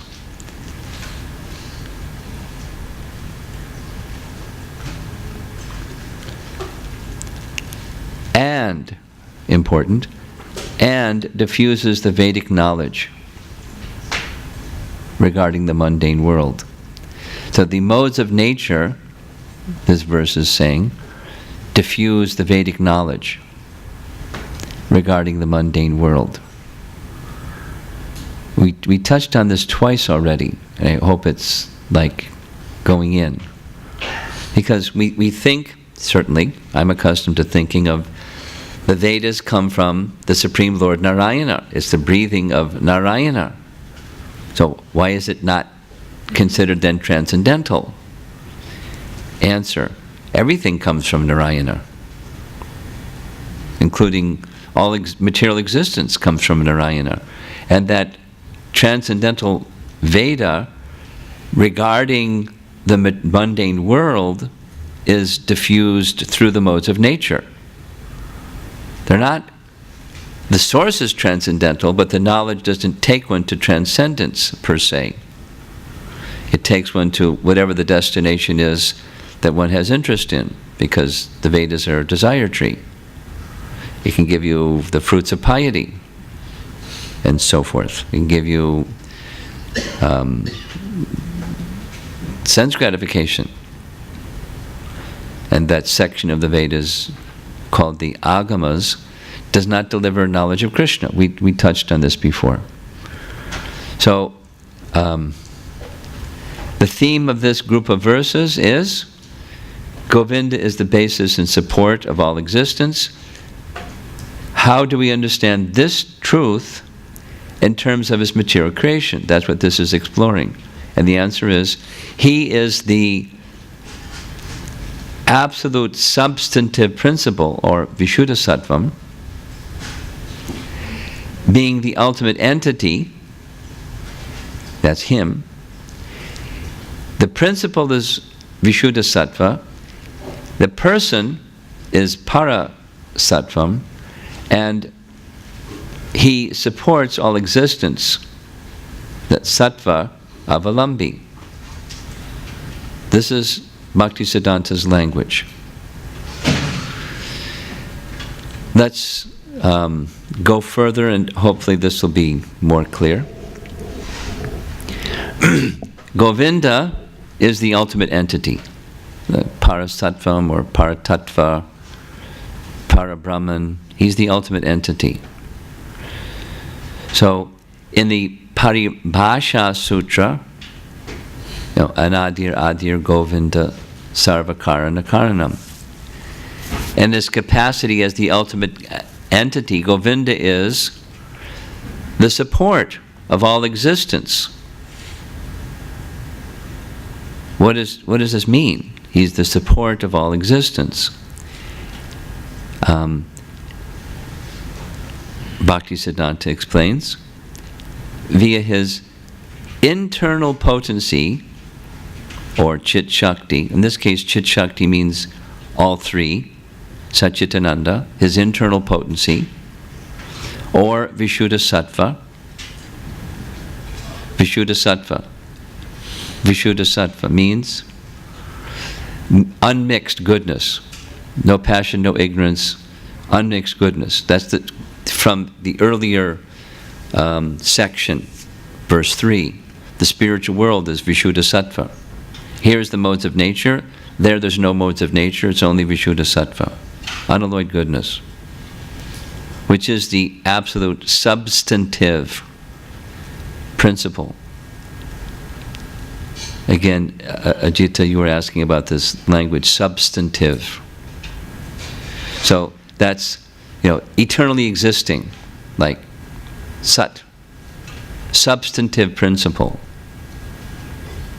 Vishuddha Sattva. We'll go through it a few times, so it's hopefully fuzzy now becomes clear in a moment. Vishuddha Sattva. absolute substantive principle. Absolute, not relative. Substantive. It exists eternally.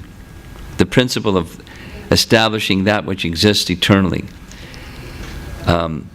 That's part of Krishna's internal potency. He manifests the spiritual world. He manifests reality. That absolute Sat principle is the basis of the material creation and the modes of nature.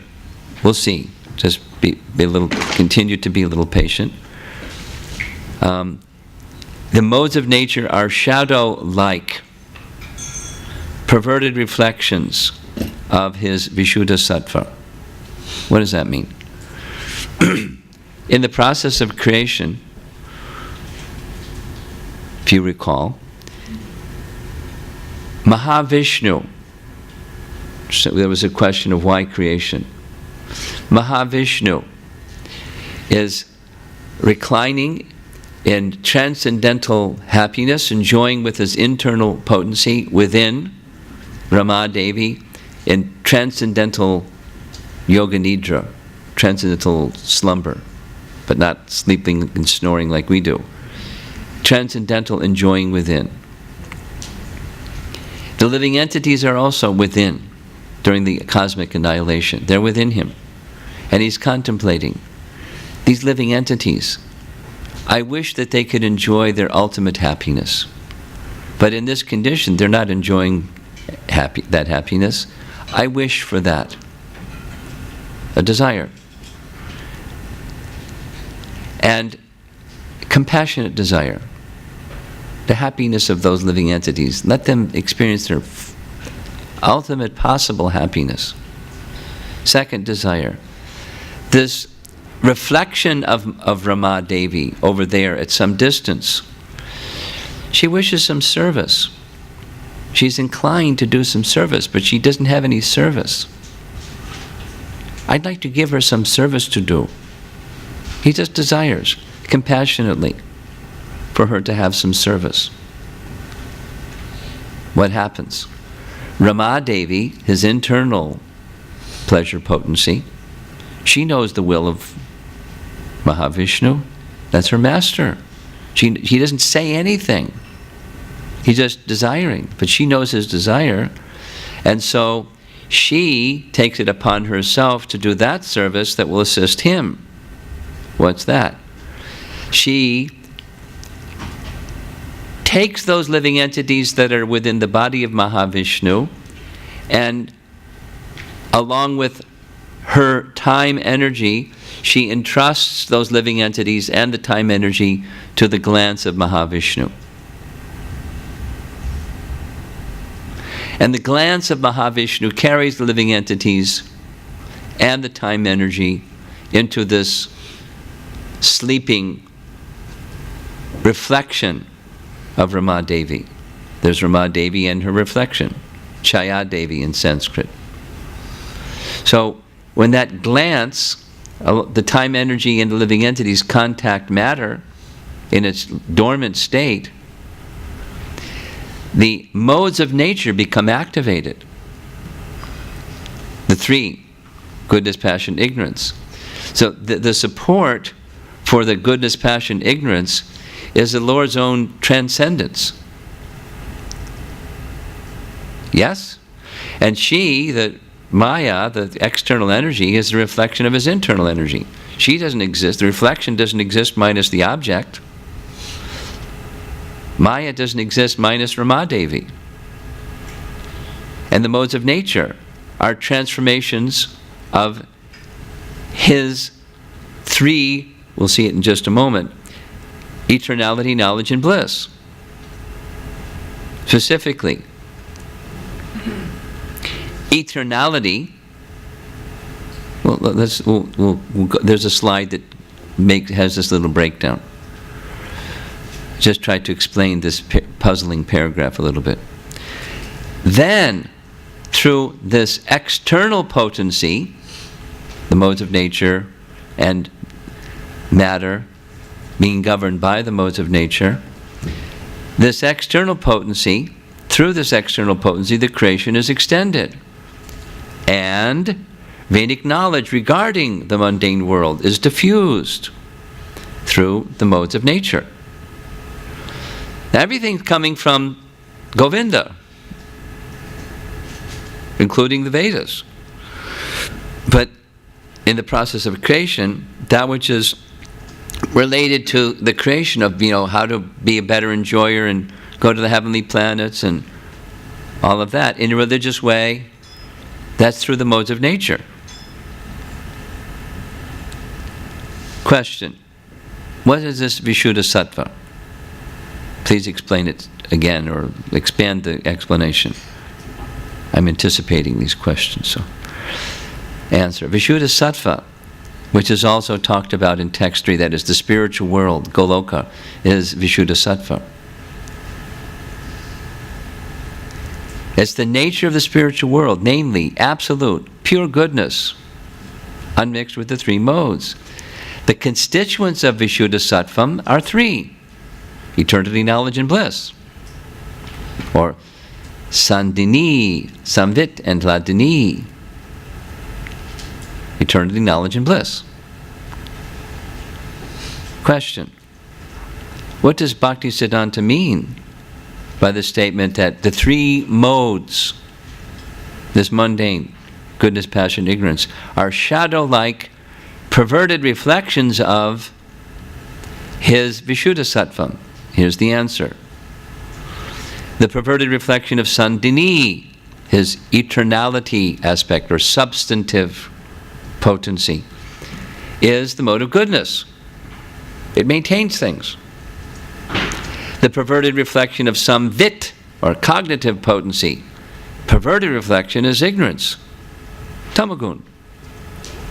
And the perverted reflection of Hladini, ecstatic enjoyment, is the mode of passion, the desire to enjoy material existence.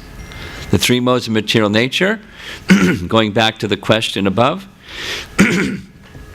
this verse is saying, Bhaktisiddhanta is expanding it, the three modes of nature are shadow-like, perverted reflections of his Vishuddha Sattva. So there's the spiritual world, Vishuddha Sattva. In this world, Krishna is the basis and support of it, with some detail of some technology, how he does it.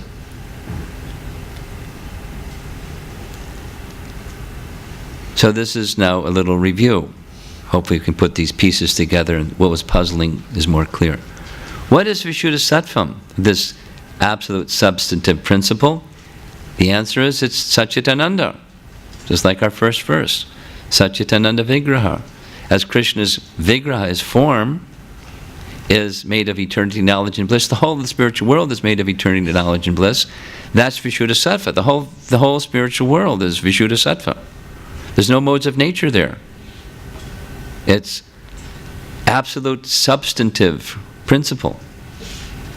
Then, how does each, this Satchitananda or Sandini, Samvit, Hladini, how do they manifest in the material world? As perverted reflections of these three, in respectively Sattva, Rajas, and Tamas. Sattva, Tamas, and Rajas. In this way, Govinda is the Sattva Avalambi, or the support of all existence. He doesn't have to do anything. He just has to compassionately desire. Living entities, they should have the opportunity to experience the fullness of consciousness. And that reflection of my internal potency, she should have some service to do. She wants to do some service. He just desires, and then voila.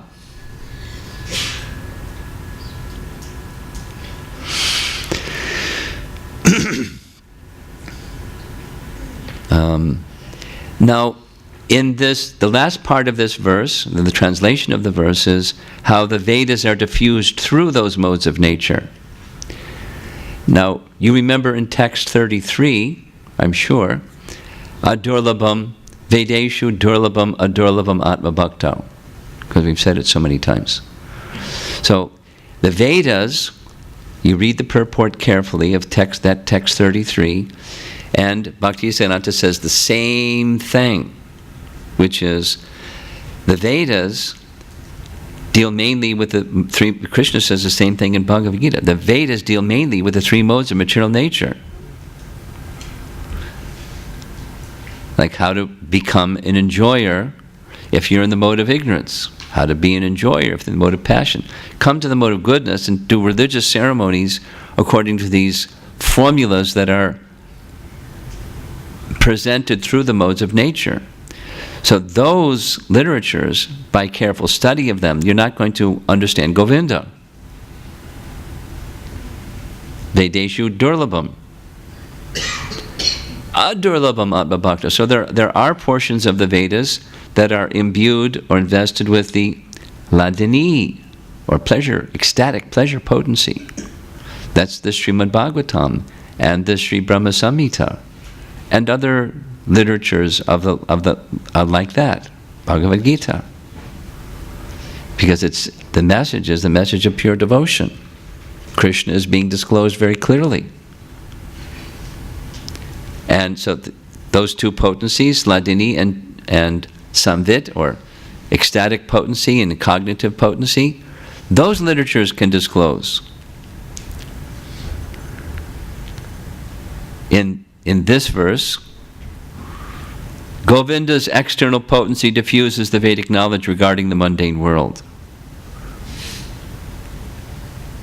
And in the purport, it is the diluting energy who has elaborated the regulative knowledge bearing the threefold mundane quality. So rise above the three modes of material nature, become transcendental to all of them. Same as in Bhagavad Gita, same as in text 33, same as here in text 41. Okay, it's already almost 9 o'clock, and I have 2 more verses to go. No, one more, just one more. 2 more. No, one more. One more. Whew, good.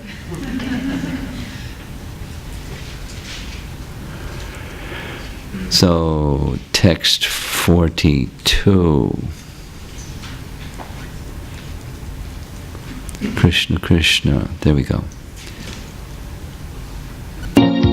Ananda Chinmaya Rasatmataya Manashu Yantanidam Patiparam Smaranam Mukenya Leelaitena Bhuvanani Jayam Jajashva Govindamadi Purusha Namaham Bhajami Govindamadi Purusha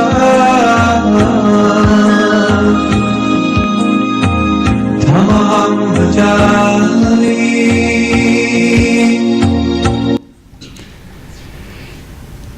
And the translation,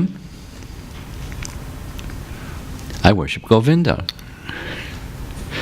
the primeval Lord, whose glory ever triumphantly dominates the mundane world by the activity of his own pastimes,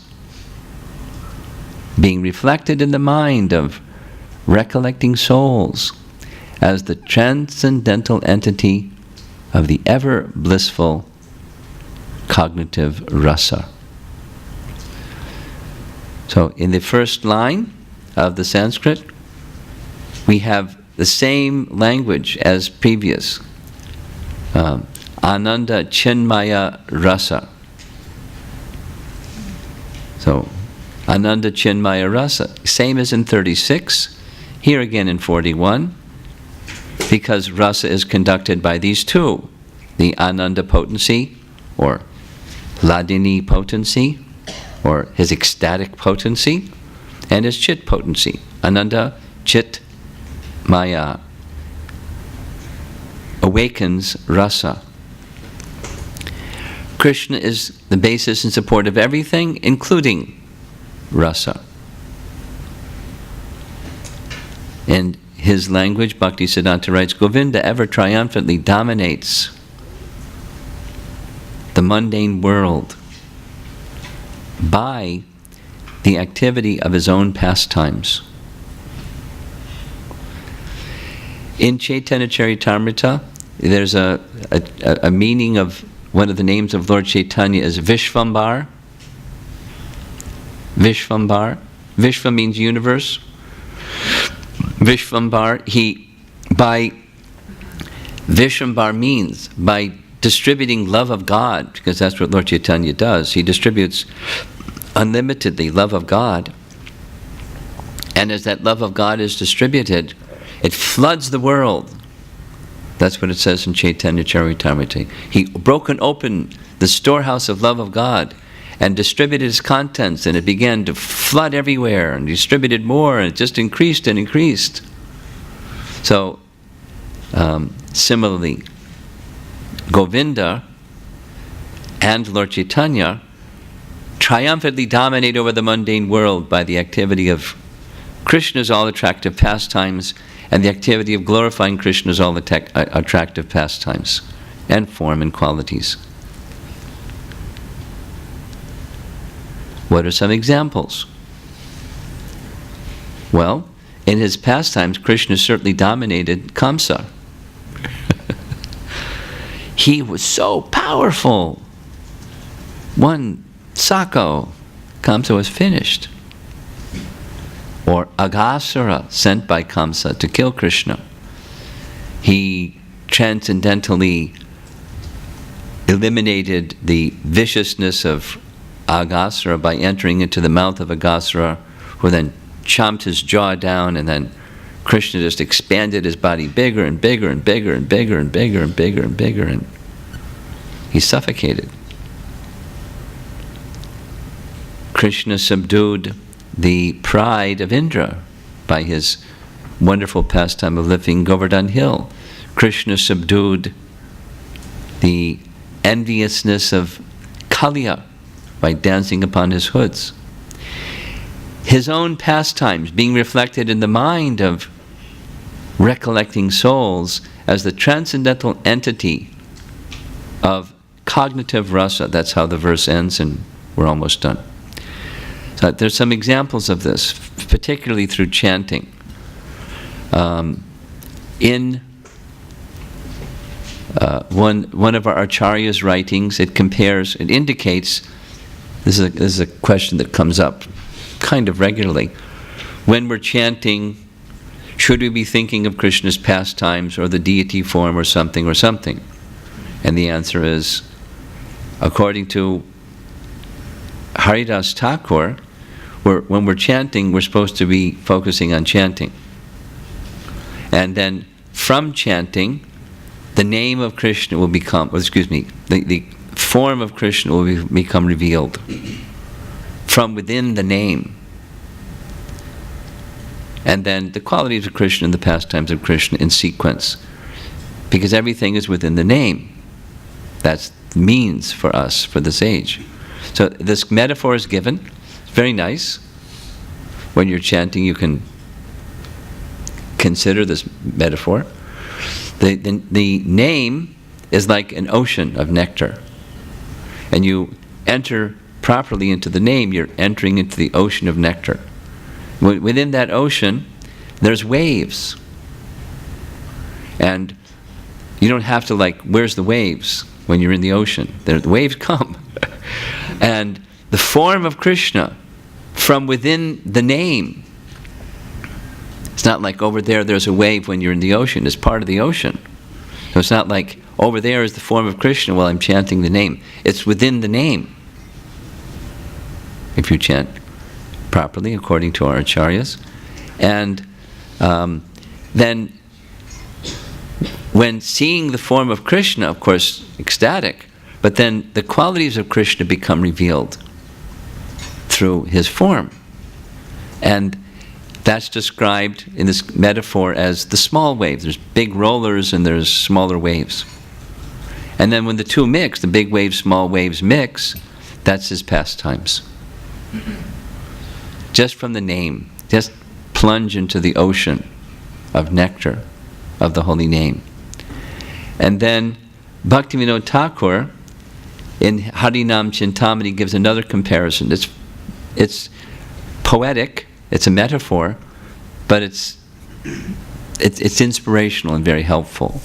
He compares a flower growing and then forming a bud.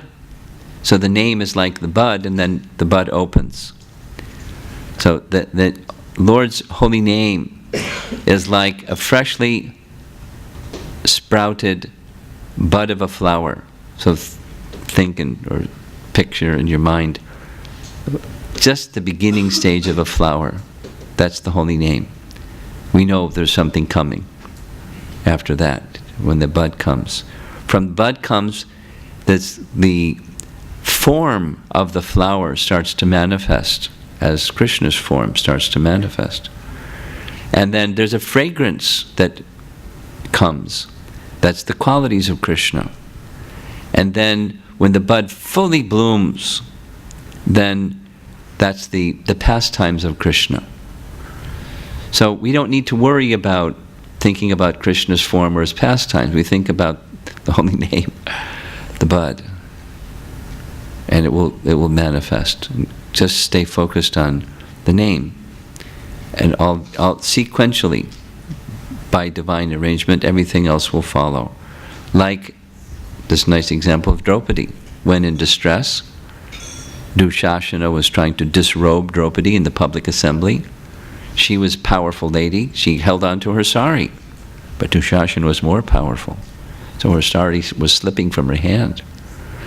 So, with both hands raised in the air,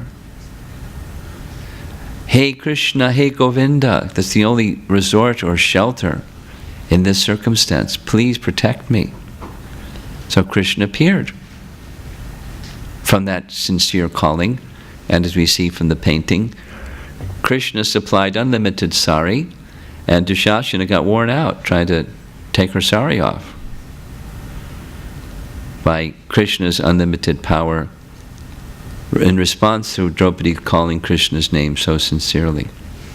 And that's the end, I think. Yeah, that's the last slide. So we just finished that section. Krishna is the basis and support of everything. I'll commend you, your patient audience. And some advice from one of the attendees yesterday is, don't take a big breakfast. Because after breakfast, it might be hard to be attentive. And I've got to cover 3 verses after breakfast, so. And after, we'll start another section altogether. And you'll see when we assemble again. Any comments or questions? Oh. Okay.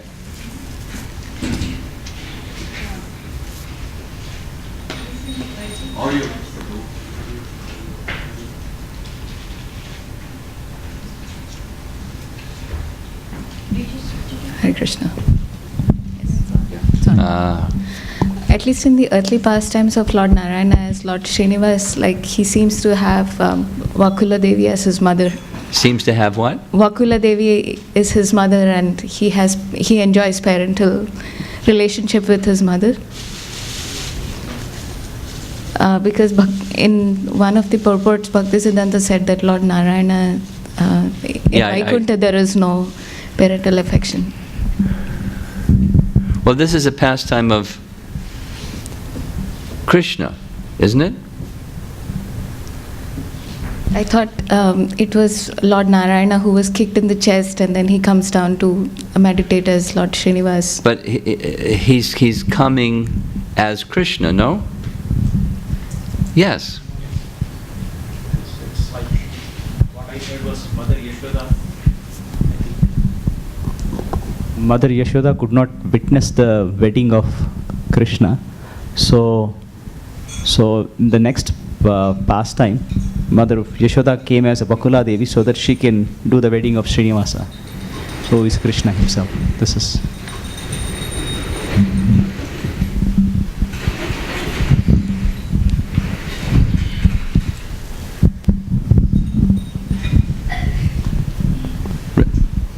Behind you, right behind you.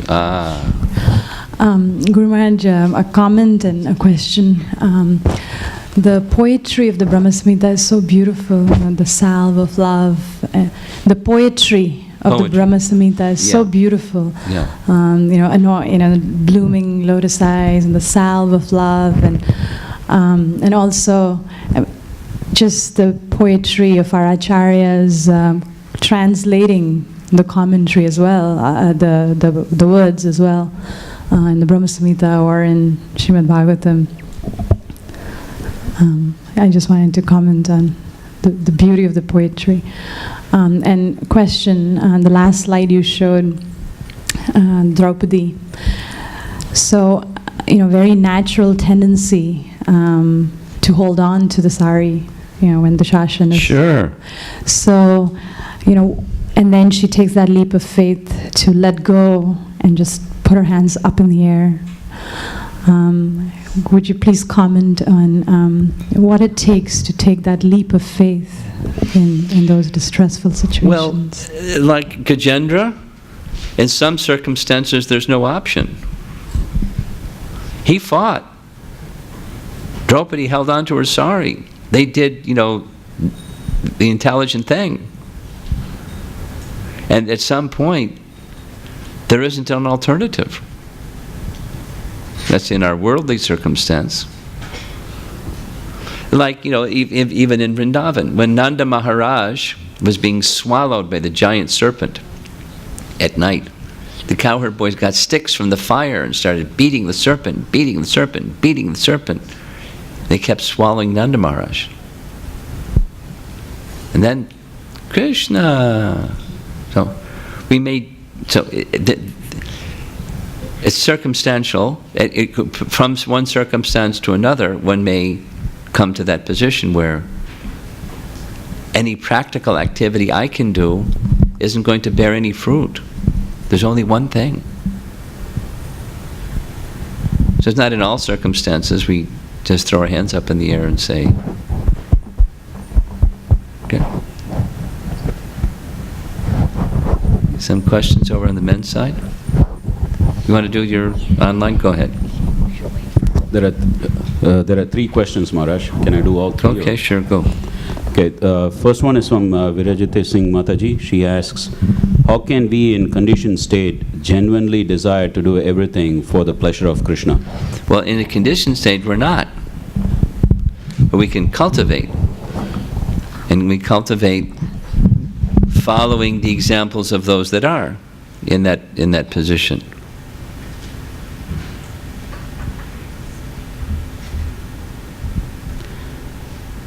The second question is, do sadhana siddha gopis reach perfection of their sadhana while desiring to serve as gopis?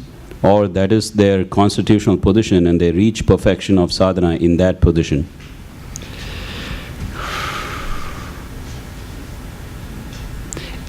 It's like the rising of the sun, it's gradual. It's not like, I'm over here in the conditioned state and I'm pulling on my chin saying, gee, I'd like to be a sadhana siddha gopi.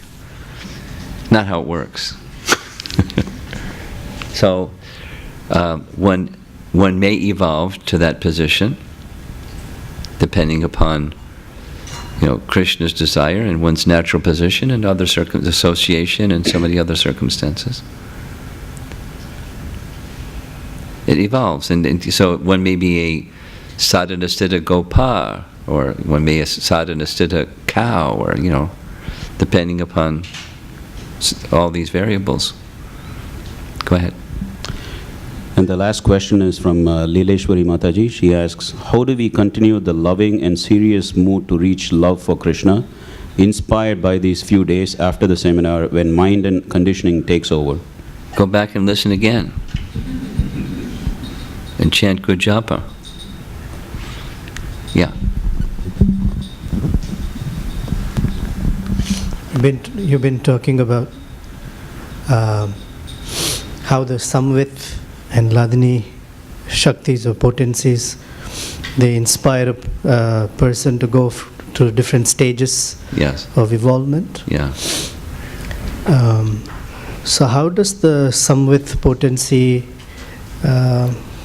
influence or affect the perfected souls? It illumines them. Krishna does things through his potencies, like, super soul within the heart, or, how does Arjuna know to do what Arjuna knows what to do? Samvit potency. He influences according, respectively to his devotee and their circumstance.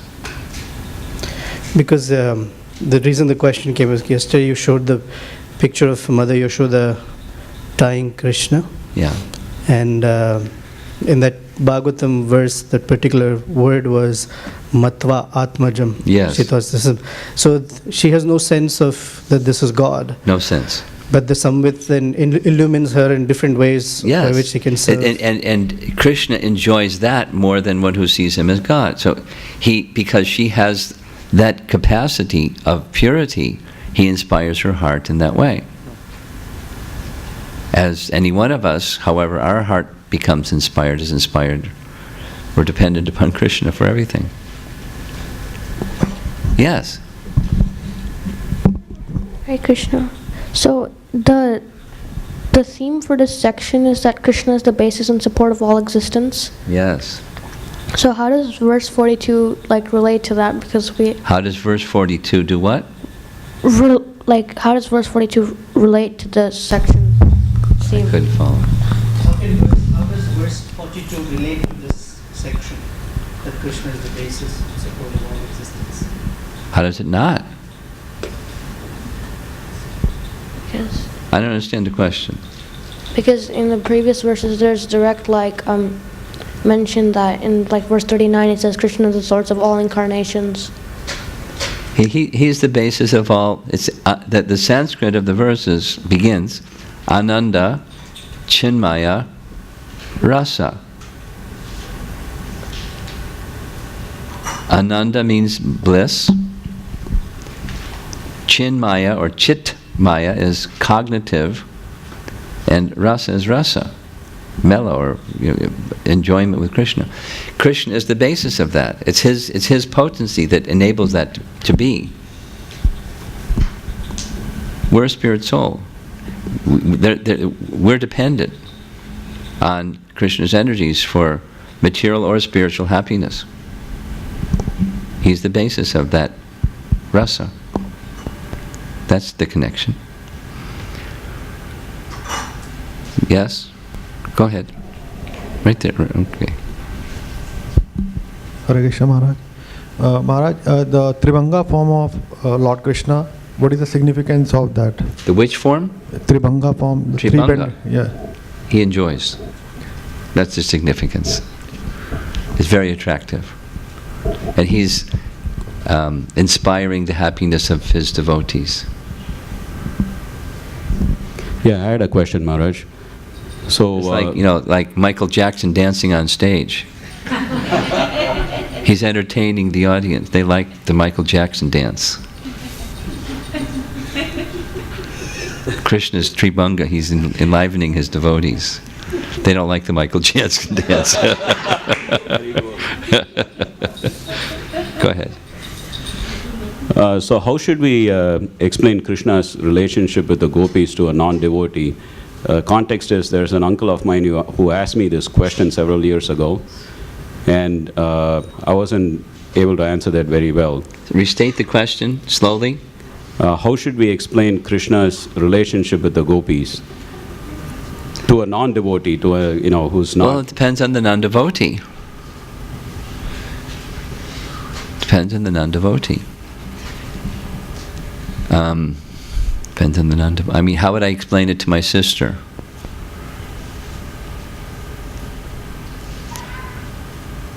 I don't know how I would explain it to my sister. Perhaps I would say, when we worship God, we recognize there's God and His spiritual energy. He's not alone. He's energetic, and there's His energy. And then His energy expands to expand his happiness. And when Krishna is enjoying with the gopis, it's his own energy who he's enjoying with.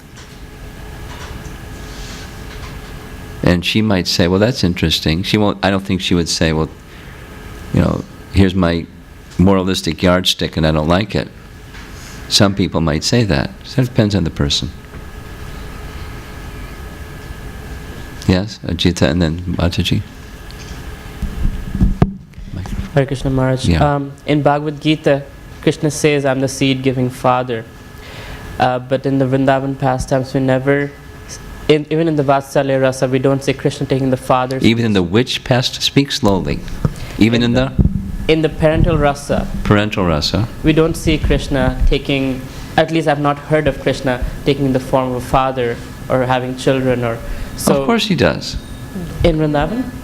He had wives, and each wife he had 10 sons. But it did. Dwarka. Yeah. But in Vrindavan, that is not there. That's correct. It's not there. Okay. So what? Okay. I just want to know if that is the case or... Anyway, when Krishna is saying, I'm the seed-giving father, means something other than his having children. If you one day you may become a parent, or someone may become a parent. May someone one day become a parent. And when that happens, that's the seed-giving father. That's the mundane example. But for Krishna, all living entities, he's the father. He doesn't have to have wives to be the seed-giving father. He's the source of all those living entities. He's the seed-giving father. From the body of Mahavishnu comes all the living entities. He's the seed-giving father. So it is not Krishna's preferred mood for enjoyment in the Vrindavan pastimes. Is that why it's not there? No, it's totally irrelevant. Can you help him? Not now, later. Thank you. Yes. Hare Krishna Maharaj. Yeah. I got a little confused with the part where the husbands are a conception, for the gopis.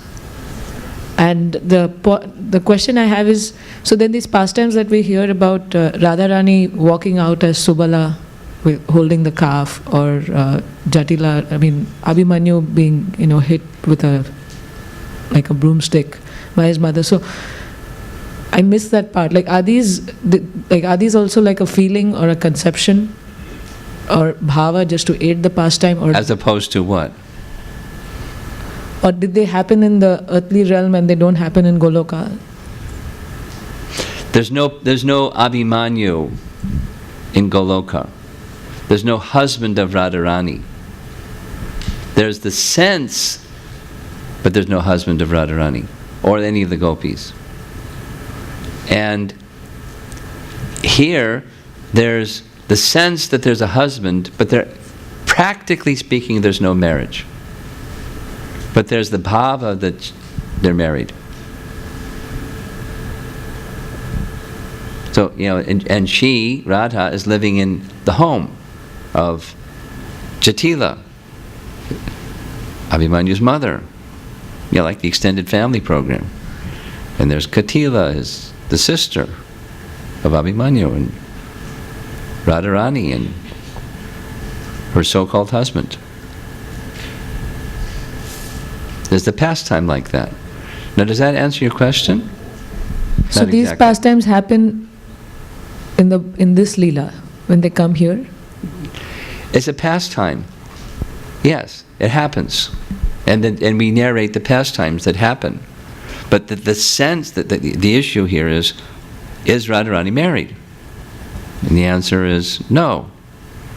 There's the bhava and the sense that she's married, but it's a vilas, a pastime of Vibrahma vilas. Pastime of seeming error. Yes. Okay? Thank you. May I ask one more question? Yes, sure. So these 4 verses that we discuss is that Krishna is the sustainer, he's the cause. Krishna is? Krishna is the sustainer, he's the cause. The entire, everything is, even the rasas and everything. Sattva avalambi, okay. Yes. But still, as living entity, we have this strong illusion that, I am the sustainer, or everything is happening, I am the cause. Sure. And how to, it's how to... Get over that? Yes, how to? Krishna consciousness.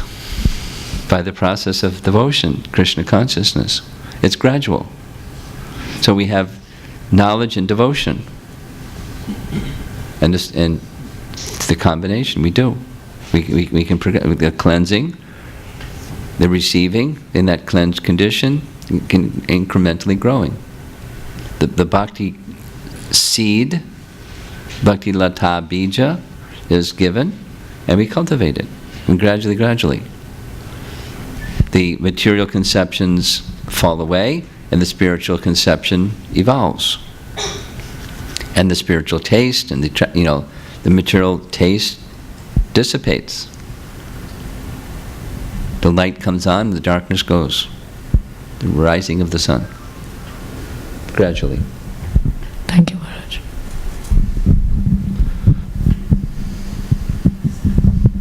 Hare Krishna, Maharaj. Hare Krishna. My question is Krishna just leaving us to the law of karma, or He's taking care of us? He's taking care of us. Is our choice to be a devotee of Krishna, or it's His choice? It's our choice. He's inviting us. Please. But He doesn't force. Please come to me. It's in Bhagavad Gita. Krishna's inviting us. And then we're making free will choices. Yes, no, or maybe. Or maybe 20%. Yeah, I like the other 80%. No, so proportionate to our saying yes, we're within the internal potency. That's the spiritual world, this internal potency. And if we don't say, we say no, then there's another place for us. We don't go out of existence, we go into Maya. The deluding potency according to the modes of nature, and I'm finding happiness through intoxication, or I'm finding happiness through making money, or I'm finding happiness from being a scholar, or I'm finding happiness from something in the modes of nature. Yes. Hare Krishna, Maharaj. Same thing as Navkishori Mataji, what she was talking about. So Vibhrama Vilas, is every pastime is Vibhrama Vilas, or just with the husbands and conception of that? The answer is, where it is not so, it seems that it is so. Those are the ones. Those are the ones. So like Mother Jasoda, when she's feeding Krishna, she's not imagining that she's feeding Krishna. She's feeding Krishna. And Krishna is accepting the food from Mother Jasoda, her cooking, and Radharani's cooking. But to think specifically, rasa-wise, this child was born from me. That is Vibhrama Vilas, not so. And another thing, Maharaj, I was thinking that one time you said here that in Golok there is full moon, full sun to increase the pastimes and everything. Yeah. So is there a time factor also there? Interesting question. The answer is yes and no. Not as we know it, but the way that in Bhaktisiddhanta's language, it's coming up. But in Bhaktisiddhanta's language in Brahma Samhita, there's not time for even the passing of a moment, because time as we know it destroys things. But there's no destruction. Things are eternal. So there's another kind of time, and that's eternal time. And it's Leela time. That means like nighttime. And then morning time to herd the cows. And that's the signal for the cowherd boys to get ready, and the cows to moo and wag their tails and get ready for going out to herding with Krishna and the cowherd boys. And then the residents of Vrindavan are going, oh, Krishna's leaving to go to the forest with the cows. Its time is for moving the hearts and the loving dealings between Krishna and the residents of Vrindavan. For that purpose, time is there. But not the kind of time that destroys things, makes people old, and, like that, not like that. Maharaj, I was thinking one more thing. As you mentioned that in Narasimha Dev, Lord Rama and Lord Krishna is the most... There's a verse that says that. Right. Now, I was thinking Jaya and Vijaya. After all the three births, Shishupal got the Sahajya Mukti. He didn't get the personal association of the Lord just by one mistake. And then I was correlating it with the Kazi and Chaitanya Mahaprabhu's. Very good. And there Kansa was the associate, he is taking the name of Krishna, but in every pastime he is coming. But Shishupal, is there no chance? No chance for what? Coming, because he has... For coming where? Coming with Krishna, and he is merged in the body of Krishna, so which we call it as a spiritual suicide. Yes. But at the same time, his material existence not temporarily finished, but finished, because from that position of Shishupal, then he resumed his position as Jai and Vijay. That was the promise. So he received that position. Yeah, but first, because, question, can you go back to Godhead without devotion? Answer, no. Question, then what's the liberation where there is no devotion to Krishna? Answer, Sayuja. So how can someone merged into the body of Krishna go back to Krishna in service? Like, Jai and Vijay gatekeepers. Lord Chaitanya came for that purpose. Isn't that nice? Our logical brains have a problem sometimes. But it's to assist Jai and Vijay to return from the position of merging to the position of back as the gatekeepers of Vishnu. The Lord makes an arrangement. He's very kind.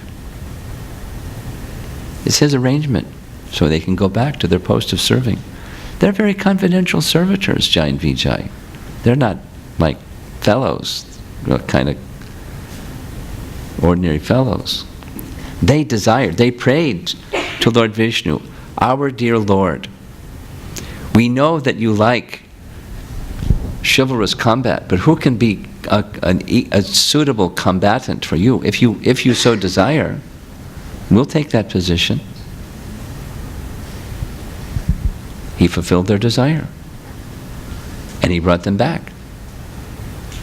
It's all pastime. That's how these things happen. So don't worry. Okay. Thank you. Yeah. Well, just a minute, over here. Yeah. Hare Krishna Maharaj, where were Jai and Vijay in between Janmas? I've researched that question, and I've not come up with a clear answer. Kind of like a suspended animation, but where that is, I don't know. Because time passed in between, they went somewhere. So I've not found a clear answer to that question. Yes? Yes. Hare Krishna Maharaj, you said that there are three types of gopis. One is Nitya Siddhas, one Sadhana Siddhas, and one are in Bhava stage. Yeah. So is there a chance to be a Kripa Siddha gopi? Chance to do what? Can it be a Kripa Siddha gopi? Sure. Instead of Sadhana Siddha? Sure. Same. In that same category. Sure. 2 more questions and we're going to end. 2 more questions. 3 questions we'll end. Go ahead. We got to have breakfast. So Maharaj, follow up on the same question on Jaya Vijaya. So it was said that Vishnu gave them 3 opportunities to take as demons. But then here we see that they came as Jaya and Vijaya. That is their 4th birth. So how do we Came as Jai and Vijay fourth birth? So Jai and Vijay were cursed to take birth as the demons. So 3 times they will take birth as a demon, right? Yeah. First as Ravana, Kumbhakarna, then... Yeah. So now we also hear that they came back as Jai and Vijay in their... Jai and Vijay? Not sorry, Jai and Vijay. They came as Jagai and Madai in their 4th birth. So well, that's just, it's a college question. And the college answer is that the pastimes of Radha and Krishna and the pastimes of Chaitanya Mahaprabhu are the same. The Leela is different, but the pastime is the same. The persons in Krishna's Leela have their counterpart in Gora Leela, and vice versa. Okay. The math doesn't equal. The Leela does. So we may accept that, but the Sri Vaishnavas may not. Oh, let them, whatever they want to do. We're not in a wrestling match or an arm wrestling match with somebody. Okay. Thank you, Maharaj. Okay.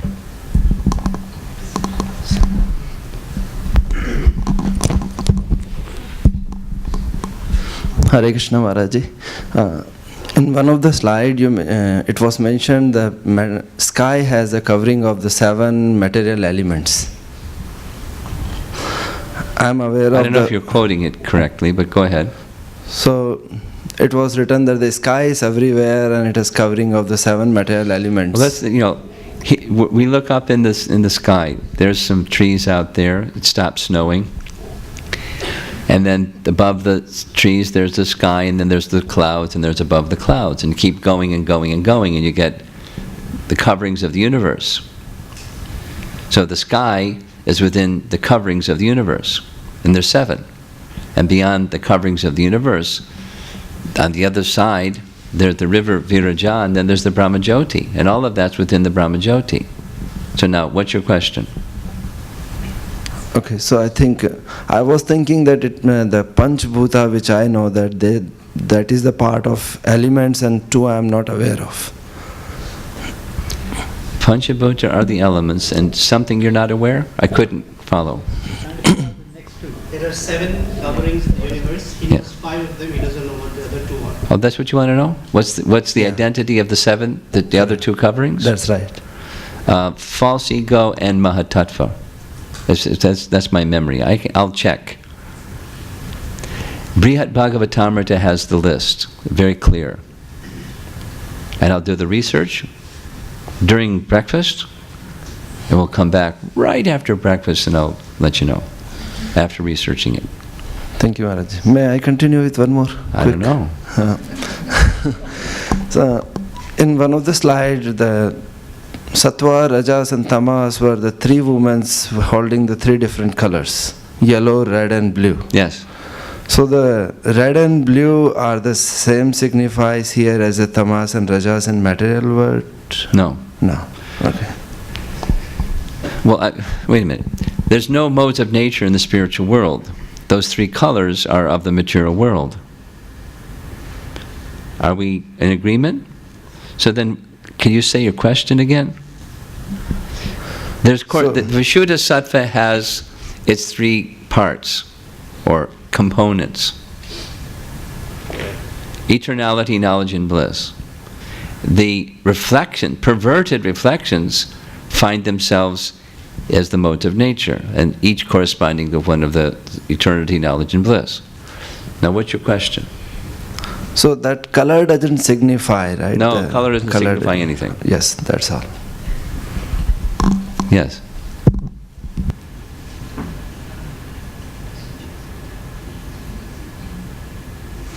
Mode of goodness, color, material mode of goodness, color, is yellow. Material mode of goodness, color, mode of passion, is red. Mode of ignorance is blue. As with the 3 primary colors, you can make all other colors. So you mix the modes of nature, you get all varieties. In that sense, it's not meaning something, it's just, as there are primary colors, there's also modes of nature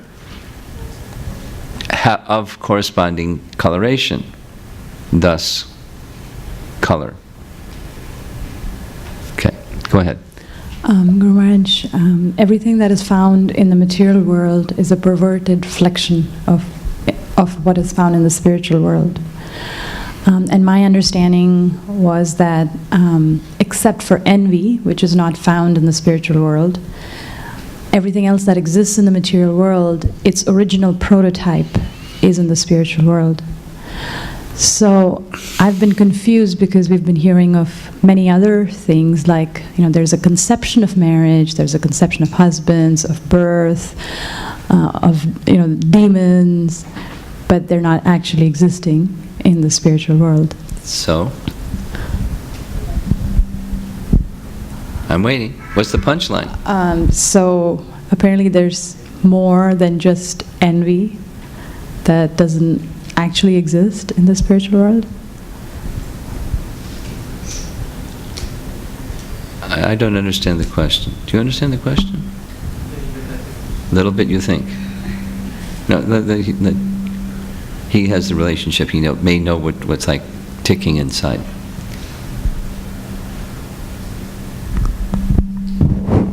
Everything in the material world. Microphone? Go ahead, speak. Yeah, everything in the material world has its original counterpart in the spiritual world. And apparently only envy doesn't exist in the spiritual world. I've heard that. So, but it seems like in the material world there is husband-wife relationship, and it should, at least she thought that there should be the spiritual counterpart, that there should be spiritual husband-wife. There's a spiritual counterpart. Mother Yashoda and Nanda Maharaj are husband and wife. There's a spiritual counterpart. It's specific to the relationship of Krishna with gopis in Parakiya Rasa. There is Parakiya Rasa here. There's, men go and cheat on their wives and women go and cheat on their husbands. It goes on. And there's the spiritual counterpart. But it's the semblance of that only, not the real. This is the perverted reflection of that. Does that answer your question? Whew. Okay. Srila Prabhupada ki Jai.